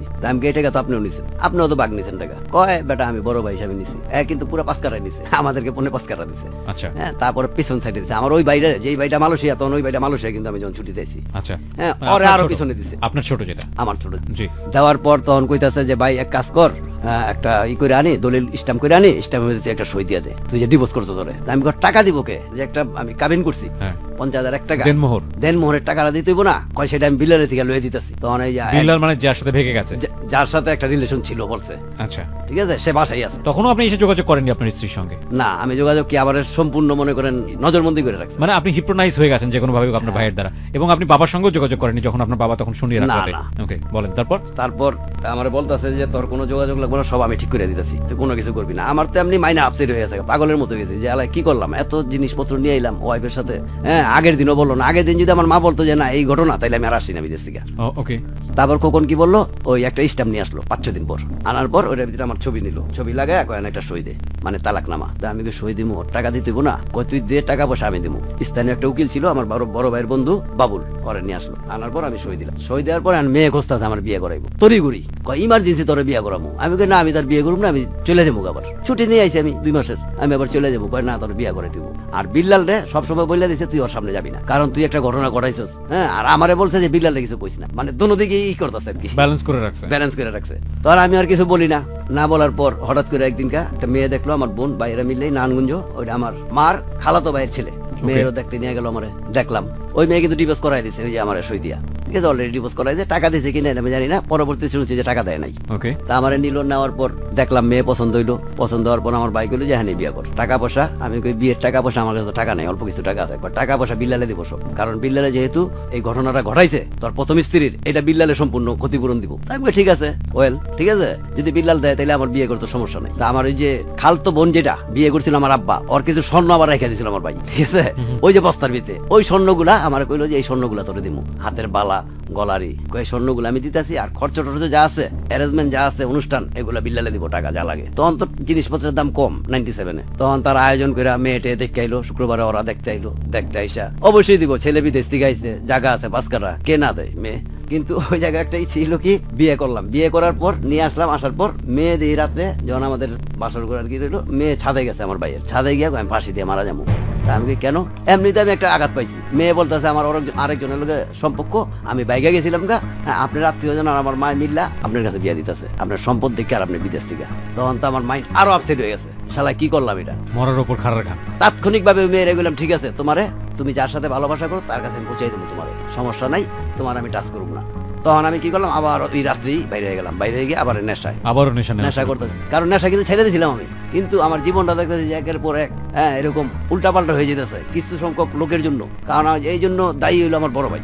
কারণ সে সম্পদের একটা লোভে সে মনুষ্যত্ব হারায় ফেলেছিল। তারপর আমি কি করলাম, পরের দিন সকালে কোনো মতো থাইকা চলে আসলাম। আসার পর আমার বোন জামাই এবার ওই এলাকায় একটা দোকানে গেছে, যাওয়ার পর কয় আপনি ভাই এনে কই আহেন? আমি তো শামসুল মাইয়া বিয়ে করছে। কয় কি? আমি আমার শালায়। বোন জামাই বলতেছে আমার শালায়। এই মেয়েরে কিভাবে বিয়ে করাইলেন? কয় কে? কই মেয়ে তো বাইকে গেছিল কদিন আগে, কক্সবাজার থেকে গেছে 6-7 দিন। তা আমার দুলাভাই এবার আমার বোনের কাছে গিয়ে বলছে, তারাই কিন্তু বাস করতেছে কথাটা এলাকাবাসী। তো বলার পরে আমি আবার ঢাকার থেকে আইছি আমার বোনের বাসায়, বোনে দিয়ে কান্তাছে, কয় ভাই দেখ তোর কপাল। আমি কি হয়েছে কোন? আমি তো জানি সব, ঠিক আছে, আমি তো জানি কোন ব্যাপারটা নিয়ে কান্না করতেছে। কি হয়েছে? কয় এই ঘটনা, তোর তো আগের বউটাও তোর ভাই খেদাইলো, এইটাও ভেজাল উল্লু। আসলে তোর ভাই চায় না বা তোর আত্মীয়জনরা চায় না তুই আবার ভালো হ, তারা চায় সবসময় তুই নেশার মানে মাদকাসক্ত হয়ে থাক। তখন আমি গেলাম ঠিক আছে কি করবেন আর, হয়ে গেছে গা, ঠিক আছে। পরের দিন গেলাম আমরা, আমার যে আত্মীয়জন আছে বড় বড় নানগঞ্জ, এদেরকে নিয়ে গেলাম। নেওয়ার পর মেয়ে ডাইরেক্ট কইতাছে যে আমার তালাক দিতে কোন, আমি তালাক দিয়ে দেবো, আমি এর কাছে বিয়ে বমু না, আমার জোর করে দিয়েছে। মেয়ে অকপটে স্বীকার করতেছে সবাই সামনে যে আমার মা গালি দিয়ে কইতাছে যে আমার মা আমার জোর করে বিয়ে দিয়েছে টাকা দেখে। তখন কি করবো? তখন এই ছাড়াছাড়ি হয়ে গেল। ছাড়াছাড়ি কি মানে ডিভোর্স হয়ে যাবো। ডিভোর্স হলে যে কি আমার যে খরচপাতি গেছে এর পরিপ্রেক্ষিতে 50,000 টাকা দিব তারা। আমি না টাকা লাগবো না, যেহেতু আমার সবই গেছে গা, 50,000 টাকা দিয়ে আমি কি করুম? আমার বিদেশে পাসপোর্ট আছে, পারমিট আছে, আমি আবার গিয়ে চাকরি করুম। তা আমি কি করলাম, হঠাৎ করে ফতুল্লা স্টেশনে, তখন আমার বোন ফতুল্লা থাকে, স্টেশনে বৈশা চিন্তা করতেছি রেল লাইনে বৈশা যে কি করবো। তখন কিন্তু আমি আবার নেশা ধরে আলাইছি। হ্যাঁ অবশ্যই যে কোনো মানুষই ধরবে, কারণ তার ওয়াইফ, প্রথম ওয়াইফ, হ্যাঁ এত আনন্দ করে বা আশা আকাঙ্ক্ষা নিয়া, হ্যাঁ জিনিসপত্র নিয়ে আইসা দেখে প্রথম বউ নাই, সেকেন্ড বউ ঠিক বিয়ের রাত্রি এই ধরনের ঘটনা, সে তো আপসেট হবে। এই মুভমেন্টে কেউ কিন্তু আমার কোনো কাউন্সিলিং দিতেছে না, আমার ভাই কোন বোন কোন কেউ না। একের পর এক নেশা খাইতেছি হঠাৎ করে আমার খালতো বোন জামাই কইতাছে যে চলো তুমি দেশের দিকে ঘুরে আসুন দাউদকান্দি। গেলাম দাউদকান্দি, গিয়ে একটা মেয়ে দেখাইলো আমারে, গরিব ঘরে, একবারে গরিব। সেই মেয়েটারে ওই দিন সে কথাবার্তা করলো, মেয়ে পছন্দ হয়েছে আমার, কইতাছে আমি হ্যাঁ পছন্দ হয়েছে। তখন কিন্তু ওই মেয়েরা তালাক দিইনি আমি, নানগঞ্জেরটারে। সে বলছে যে আমি তোরা তালাক দিয়ে দেবো, তোর কাছে আমি বকবো না। তখন বোন জামাই চিন্তা করছে, খালতো বোন জামাই, যে এটা তো তালাক ওইবই, তো দিয়ে আমার সালাটারে বিয়া করে দিলে, তুই আবার কি হয় বিদেশ গিয়া। তখন সে কি করলো, ডেট টেট দিয়ে আসলো। আসার পর আমার বোনের রাত্রে বোনের বাসায় গেলাম যে আপা এই ঘটনা। তখন কিন্তু আমার ভাইয়ের কোনো জিজ্ঞেস করি নেই, আমার ভাইয়ের টাচ ছাড়া ভাবি টাবি কেউ জানাই নেই, শুধু আমার বোন। ঠিক আছে তোর যেখানে পছন্দ হয় ভাই, দুইটা তো করলি, বাপের ইয়ে বাইয়ে গুইয়ে আম গুইয়ে, তোর দুটোটাই তো গেল গা, কপালই খারাপ। তখন আমি এই বিয়েটা পরের দিন গিয়ে করলাম দাউদকান্দিতে বিয়ে করার পর তো ওদের আর্থিক অবস্থা অনেক খারাপ, দেখলাম ঘরটর ভাঙ্গা, বাড়িতে কল নাই, ইলেকট্রিসিটি নাই, ঠিক আছে। তখন আমি বিয়ে করার পর নিয়ে আসলাম ওদিন রাতে। আনার পর 2 দিন পর আমি চলে গেলাম, ফ্যাক্স আইলো, তো বস কইলো তোর ইমার্জেন্সি 4 মাস হয়ে গেছে, তোর আসতে হবে। পরে ওরা বিয়ে করে আনলাম শুক্রবারে, রোববার দিন আমরা চলে গেলাম। কিন্তু শ্বশুর বাড়ি কিন্তু জানাই না আমি রোববারে চলে যাবো, ঠিক আছে, কারণ মেয়ে ছোট, 17 বছর বয়স, 17 কি 18 হইব আর কি। তারা রেখে আবার বোনের বাসায় রেখে গেলাম গা, শ্বশুর শাশুড়ির খবর দিয়ে নিলাম। তারা আসলো, তাদের সাথে দেখা টাকা করে আমি চলে গেলাম। সকাল 10টার ফ্লাইটে, 10:30টার ফ্লাইটে আমি চলে গেলাম মালয়েশিয়া। যাওয়ার পর এয়ারপোর্টে গিয়ে আমি এয়ারপোর্ট চিনি না, কারণ এই যে একটা চাপ লাগা বা একটা করছি, এটা তো আমি জিদ্দে বিয়ে করছি যে আমি বিয়ে করতে পারি কিনা দেখি, কারণ আমার তো সংসার দরকার, আমি দীর্ঘদিন বিদেশ থাকবো, প্রবাসে থাকবো, আমার দেশে আসলে আমার একটা সন্তান দরকার, আমার একটা সংসার দরকার, ঠিক না? এই হিসাবে কিন্তু আমি বিয়েটা করছি। আর গরিব ঘরের মেয়ে বিয়ে করছি, করার পর মেয়ের খরচ টর্চ দিতেছি, সব দিতেছি। ওখানে গিয়ে সেট হইলাম। আবার সেট হওয়ার এক পর্যায়ে আমি 2001-এ দেশে চলে আসলাম। আমার ওয়াইফের অনেক অসুস্থ, আমার ওয়াইফ, জি হ্যাঁ, মানুষ বলতেছে যে জিনে ধরছে, ভূতে ধরছে। তা আসার পর তখন আমি ছুটি দিয়েছি, বছর থেকে মাত্র 1 মাসের ছুটি নিয়েছি। তা আসার পর দেখতেছি এই পরিস্থিতি। এর ভিতরে আবার কি করছি আমি, ওই দ্বিতীয় বিয়ে যখন নাকি ওই মেয়েটা করলো, তখন আমার জায়গাটা বিক্রি করে হালাইলাম। আমার এলাকার কিছু লোক আমারে বলতেছে যে আপনি যে জায়গা থুয়ে গেছেন এমনি আপনি নাই, আসার পর দেখেন যে 10 কাঠার জায়গায় 5 কাঠা পাইছেন। কিছু মানে আমার পুশিং দিতেছে, জায়গা তো আবার লন্ডভন্ড করে হালাইবো, দলিল পত্র তোর কাছে কিছু নাই, জায়গাটা তুই আমার কাছে বিক্রি করে যা। তখন আমি তাদের কাছে জায়গাটা বিক্রি করে হালাই, 5 কাঠা জায়গা। কত টাকা বিক্রি করেন? মাত্র 7.5 লাখ টাকা, 97-এ। এবং টাকা দিছে 10,000 20,000 করে। এখনো টাকা পাবো তাদের কাছে। একজন মারা গেছে, এর কাছে 70,000। ওই টাকা দিয়ে আপনি নেশা করতেন? হ্যাঁ, ওই টাকা দিয়ে নেশা করতাম। তখন তো আমার কাছে টাকা নাই, সব শেষ তো, ঠিক আছে। এদিক দিয়ে আমার ভাই কি করছে যে ওই যে টাকা, ওই যে বিয়ার দিন 37,000 টাকা উঠছে, আর যে মালামাল গুলো উঠছে একটা সুতা পর্যন্ত দেয় না আমারে, সম্পূর্ণ আমার ভাবি রেখে দিয়েছে, সব খাটের নিচে ঢুকাইছে। অনেক টাকার মাল উঠছে, প্রায় 1 লক্ষ টাকার, কিন্তু খরচ গেছে মাত্র 60,000 টাকা বিয়ে। তখন তো জিনিসপত্রের দাম কম, কিচ্ছু দেয় না আমারে, সব রেখে দিয়েছে খাটের নিচে, তুমি কিচ্ছু পাইবা না। এই জায়গা বিক্রি করে এই টাকাও খাওয়া শুরু করছে। খাওয়ার পর ওদের কাছে 4.5 লাখ টাকা ছিল, ওই টাকাটা রেখে আমি আবার চলে যাই, বিদেশে চলে যাই। তারপর 2000-এ আমি চলে এলাম, ওয়াইফের অসুস্থ শুই না।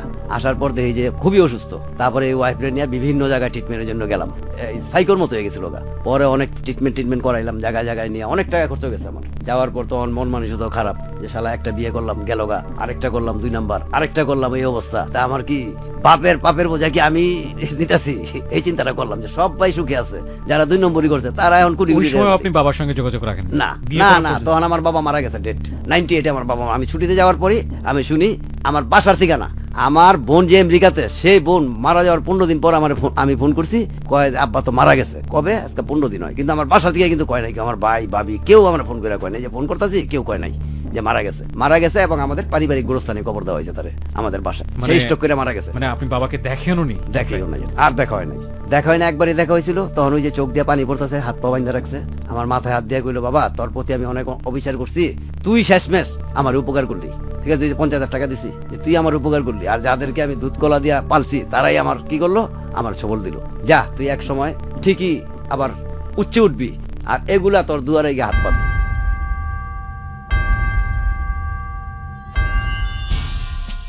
আমরা একটা বিরতি নিতে চাই প্রিয় শ্রোতা, একেবারে লাস্ট পার্টে ফিরবো। কেমন আছেন এই টিপু আজকে? বুঝতেই পাচ্ছেন, মাদক তার কাছ থেকে সবকিছু কেড়ে নিয়েছে, সবই ছিল, কোটি কোটি টাকার মালিক ছিল, পারিবারিকভাবে প্রচুর অর্থ সম্পত্তির মালিক ছিল সে, কিন্তু কিছুই তার আসলে শেষ পর্যন্ত থাকেনি। কি আছে, কি নিয়ে বেঁচে আছে সে এখন, কেনই বা আজকে এখানে কনফেস করতে আসলো? এই প্রশ্নগুলোর উত্তর খুঁজবো আমরা মাত্র 5 মিনিট পর। যারা আমাদের সঙ্গে আছেন তাকে দেখার জন্য আসতে পারেন আমাদের ফেসবুক পেজে। ফেসবুকের ঠিকানা www.facebook.com/kibria.rj। আমি আবারও বলছি www.facebook.com/kebria.rj। পেজটি আছে RJ কিবরিয়া নামে। Please like this page. Royal Tiger drink presents যাহা বলিব সত্য বলিব, রিচার্জ ইয়োরসেলফ। 40 কোটি ভোক্তার প্রিয় পানীয়, 18 কোটি মানুষের গর্ব, রয়্যাল টাইগার ড্রিঙ্ক জয় করেছে বিশ্ববাজার। মনে রেখো, রয়্যাল টাইগার জিতবেই, সুন্দর আগামীটা তারা গড়বেই। Royal Tiger energy drink, recharge yourself. Royal Tiger drink presents যাহা বলিব সত্য বলিব, রিচার্জ ইয়োরসেলফ।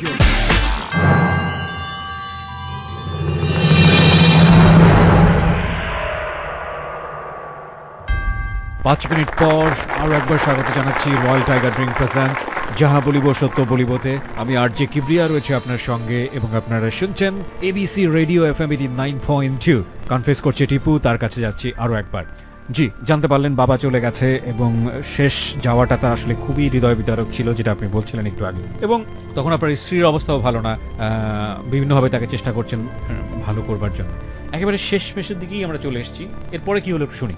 ও তারপর আমি ট্রিটমেন্ট করানোর পর আমার ওয়াইফকে দেশে নিয়ে রেখে আসলাম। আসার পর ওই যে বাকি টাকাটা যে আমি পামু, ওইটা তো মোটামুটি ক্লিয়ার হয়ে গেছে, 1,65,000 টাকা পামু ওই লোকের কাছে। আমি কিন্তু অলরেডি রেজিস্ট্রি করে দিয়ে দিচ্ছি, কিন্তু একটা স্ট্যাম্পের মাধ্যমে সে টাকাটা আমি পাও না। তো টাকাটা চাইতে যাওয়ার পর আমার বড় ভাই আইসা বলতেছে যে আমার টাকা দরকার, তুই টাকা নিস না, আমার গাড়িটা নষ্ট, গাড়িটা ঠিক করি, তোর আমি টাকা দিয়ে দিব। তখন সে 1,15,000 টাকা আমার থেকে প্রায় জোরপূর্বকই নিয়ে যায়। টাকা দেওয়ার সময় নিয়ে যাওয়ার পর বাকি টাকা নিয়ে আমি নেশা পানি করে শেষ করে নাই। যখন আমি তার কাছে টাকা চাই, মাত্র 15,000 টাকা আমাকে দিছে। দেওয়ার পর বলে যে তুই তো নেশা পানি খেয়ে শেষ করে এলাস, ঠিক আছে, তোর বিয়ার মধ্যে যে টাকাটা খরচ গেছে এই টাকাটা আমি রেখে দিলাম। প্রথম কিন্তু টাকাটা নিচে ধার হিসাবে যে টাকাটা দিয়ে দিব, কিন্তু পরবর্তীতে সে বলতেছে আমার টাকা চাইতে গেছি পরে যে তোর বিয়ের মধ্যে যে টাকাটা খরচ করছি সেই টাকাটা আমি কেটে নিলাম, ওই টাকাটা তো আমি দিছিলাম। তখন আমি তার প্রশ্ন করলাম, 37,000 টাকা ক্যাশ উঠছিল, হ্যাঁ, পাশাপাশি মালামাল উঠছে, আবার আপনি বলছেন যে বিল্লালে সম্পূর্ণ খরচ দিব, উল্টা তো আমি আরো টাকা পাও না, তা আপনি আমার টাকা কাটেন কেন? তখন সে একটা রাজনৈতিক দলের মোটামুটি প্রভাবশালী একটা দলের সাথে চলে।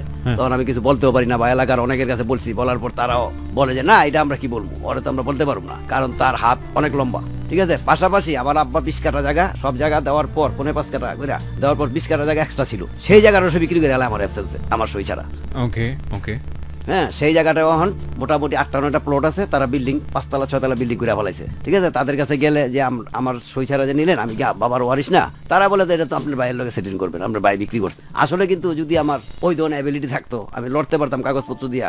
এই জায়গা কিন্তু যারা কিনছে তারাই কিন্তু দোষী সাব্যস্ত, রাইট, এবং কিনছেন কেন? রাইট, এবং এটা আলটিমেটলি আপনার অধিকার আছে, এবং এটা যদি প্রপারলি আপনার অধিকার থেকে থাকে তাহলে আপনি যে কোনো সময় এটা আপনার হাতে নিয়ে আসতে পারেন আইনের মাধ্যমে। হ্যাঁ, বলেন তারপর। তারা আমার মনে করছে যে আমি এখনো মাদকাসক্ত। আসলে তো আমি দীর্ঘদিন যাবত সুস্থ আছি। আচ্ছা, এই সুস্থটা হলেন কিভাবে? সুস্থটা হলাম 2010-এ আমার বোন আমেরিকার থেকে আইসা দেখে যে আমি গাড়ি টাড়ি চালাই, নেশা পানি খাইয়া জায়গায় জায়গায় পড়ে থাকি। তখন আমার বোন করলো যে তুই আমার বাসায় আয়, ফোন দিল ওরে। তো বাসায় গেলাম গেন্ডারিয়াতে। যাওয়ার পর কয় ভাই তুই আমার বাসায় থাক কয়দিন, 3-4 দিন। ওই বোন যে বোনের কাছে আমেরিকাতে থাকে, যে বোন, না না নাকি যে বোনের কাছে ছোটবেলাতে যেতেন? হ্যাঁ, ছোটবেলা যেতাম। ওই বোনই এই বোনের বলছে যে তুই এক কাজ কর, আমার তো টাকা পয়সা নাই, আমি তো ওরে ট্রিটমেন্ট করাইতে পারবো না, তুই ওর আইন একটু ট্রিটমেন্ট করাইলি। আচ্ছা আচ্ছা, ওকে। হ্যাঁ, ওই বোনের সহায়তাই, মেইন ওই বোনই, বড়। তারপর কি করলো? তারপরে ছোট বোন আমার আইনা কি করলো যে ফতুর ফতুল্লাতে যা তুই দুলাভাই অসুস্থ। ওই দিন কিন্তু আবার ওই রিহাব সেন্টার যে মাদকাসক্ত নিরাময় কেন্দ্রের লোক সব বাউ করে রাখছে আমার ধরে নিব। আচ্ছা আচ্ছা, ঠিক আছে, আমি যাওয়ার পর হঠাৎ করে আমি রিহাব সেন্টারের লোক আমার ধরছে থাপাদা। তখন আমি ওই যে বোনের বাসার থেকে যখন স্কট টিম আমার ধরে নিয়ে যায় তখন আমি জানতে পারি যে আমার বোন আমার দিছে। ওকে, রিহ্যাবে ছিলেন কতদিন? রিহাবে আমি 3 মাস ছিলাম ইনহাউস, এক মাস ছিলাম ফলো আপ। এই সময়টাতে আপনি কি ধরনের ট্রিটমেন্ট পেলেন? কি এখানে আমি এই যে সাইকোলজি যে ক্লাসগুলো আছে, যে রিল্যাপস হাই রিস্ক ক্লাসগুলো আমি দেখলাম, দেখার পর চিন্তা করলাম যে না আসলে আমি ভুল করছি। আমি যে মুহূর্তে আমার অত্যাচারিত হয়েছি তখন যদি আমি একটা ভালো লোকের কাছে ভালোভাবে শেয়ারিং করতাম, একদিকে আমি নিজে দোষী, আরেক দিক দিয়ে আমার ফ্যামিলিও, উভয়েরই দোষ আছে। আমার খারাপ হওয়ার পেছনে উভয়েরই দোষ আছে, কারণ আমার তো কোনো গার্জিয়ান ছিল না।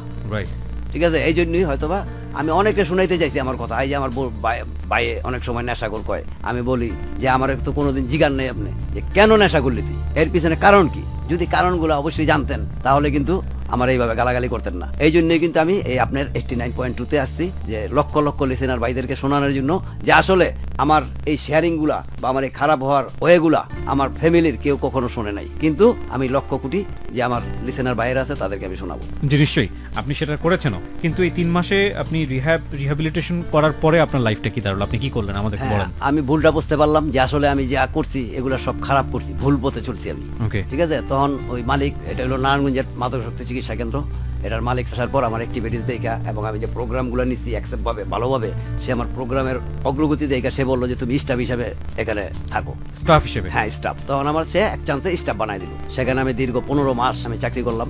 চাকরি করার পর হঠাৎ করে আমি শনিয়াকা গেলাম, যাওয়ার পর আমার ভাই আবার গালাগালি আমারে। আমি কিন্তু ভালো তখন সুস্থ এবং আমার গেট আপ টেট আপ শরীর স্বাস্থ্য অনেক ভালো। এই যে নেশা করে আইছে, হিরোইন চাইছে, তুই এলাকায় আবি না, তখন মন মানসিকতা চেঞ্জ হলো, আবার আমি নেশা করলাম। নেশা করার পরে 1 মাস নেশা করার পর আমার বোন আবার পরোক্ষভাবে আমেরিকার থেকে থাইকে আরেকটা সেন্টারে আমার দিল। আমি ইচ্ছা করে গেছি যে না আসলে তো আমি ভুল করছি। আমার কেন গেলাম শুনি একটা ভুলটা বুঝতে পারছি পরোক্ষ নেই, যে আমার সম্পদ খাইছে আমার ভাই, আমার টাকা 1 লাখ টাকা নিয়ে দিতেছে না। আজকে যদি আমার 1 লাখ টাকা দিত আমি একটা ছোটখাটো ব্যবসা করে আমি খাইতে পারতাম, একটা 4 দোকান করতে পারতাম আমি।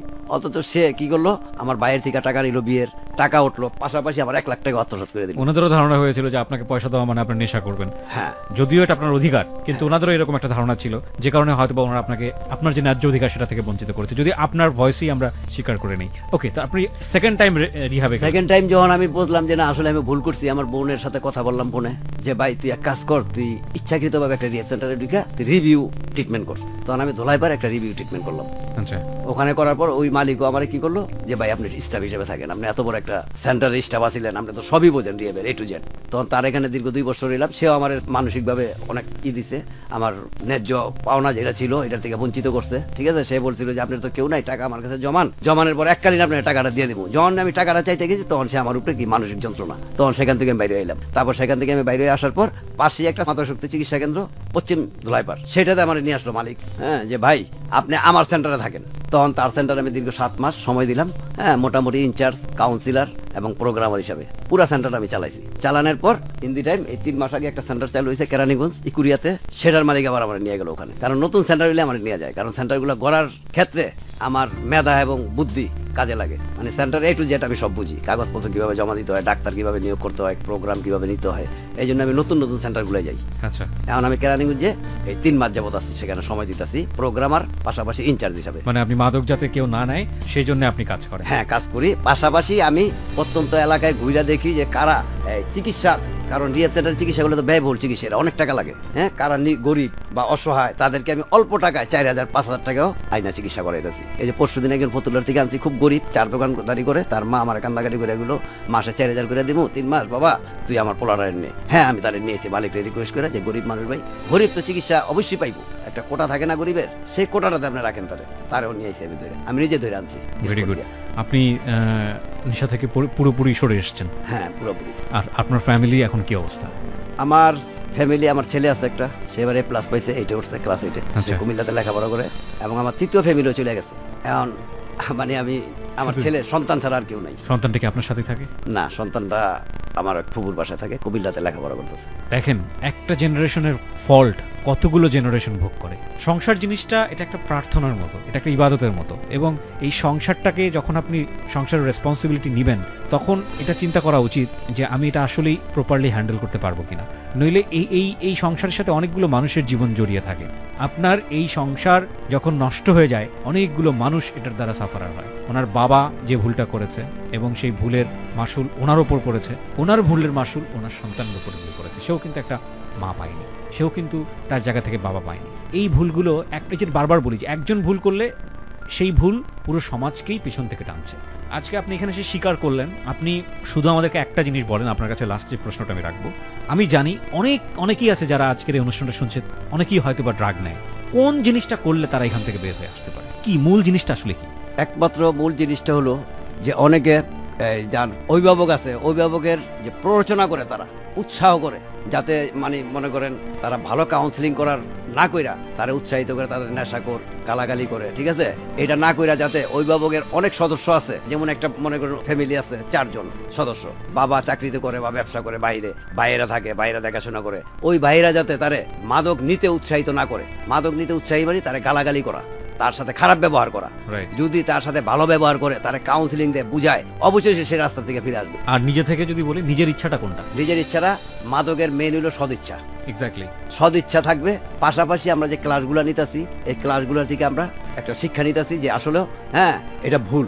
একজন মাদকাসক্তের A to Z সবকিছু দেখানো হয়, আমরা যে প্রোগ্রামটা শিক্ষা দিতেছি, যেমন ক্লাসগুলো আছে, ক্লাসগুলোর থেকে এই ক্লাসগুলা যদি আমি অ্যাকসেপ্ট করি ভালোভাবে, তাইলে আমার সদিচ্ছাটা জাগবে। প্রিয় শ্রোতা, পুরো বিষয়টি নিয়ে আমাদের সাথে কথা বলবেন জাতীয় মানসিক স্বাস্থ্য ইনস্টিটিউটের প্রফেসর ডক্টর তাজুল ইসলাম। টিপুর যে জীবনের অপ্রিয় সত্য সেটা নিয়ে তাকে অ্যানালাইসিস করা এবং একই সাথে মাদক থেকে বের হয়ে আসার জন্য আসলে কি করা উচিত, বিকজ ওনার সাবজেক্টই এটা, উনি এটা নিয়ে কথা বলবেন।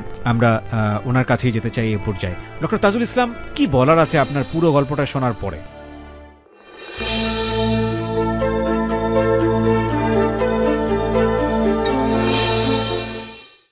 যাহা বলিব সত্য বলিব অনুষ্ঠানে নিয়মিত শ্রোতাদেরকে স্বাগত জানাচ্ছি। আমাদের আজকের টিপু বর্তমানে অনেক বয়সের উপস্থিততা নির্বাচন।